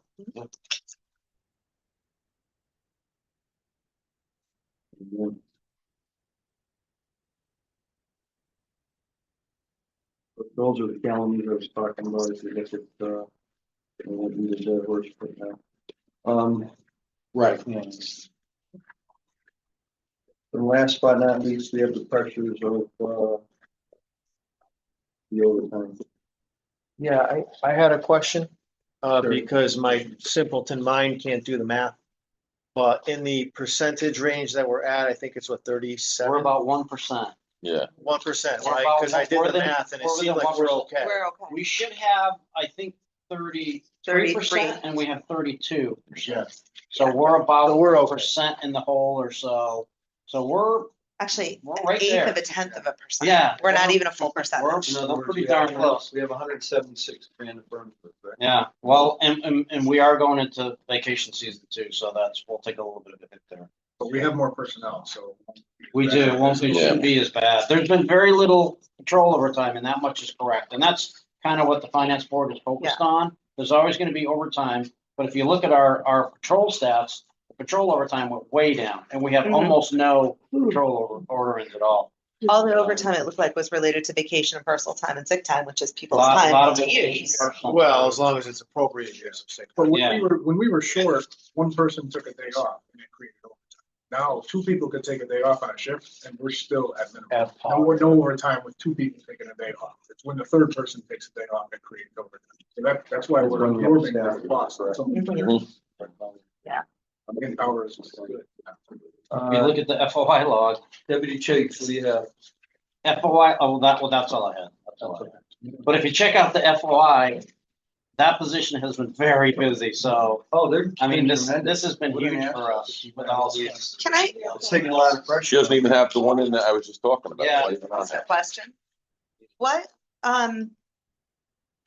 this public defender is looking for policies, procedures, contracts, vendors related to AI use for drafting investigative reports. Yes, Yes, we provided them with that. Do we have a policy on using AI for State's attorney just gave us one. Yeah, we just got one. I guess that was my question. Yeah, we're, Basically, our policy is, no, Don't use AI. yep. so that's what it And is. Post Yeah. has a policy coming out, so it's not to be used Don't either. use AI. Okay. Not So- for case reporters, supplemental. So other people may have been doing it, but our department is not using AI to draft reports. No, It never will. no. All right, It'll well, be for- if we're all set, I'd like a motion to adjourn. Second, all in favor? Bye. AI is coming and. It's not. You're using it? Very much.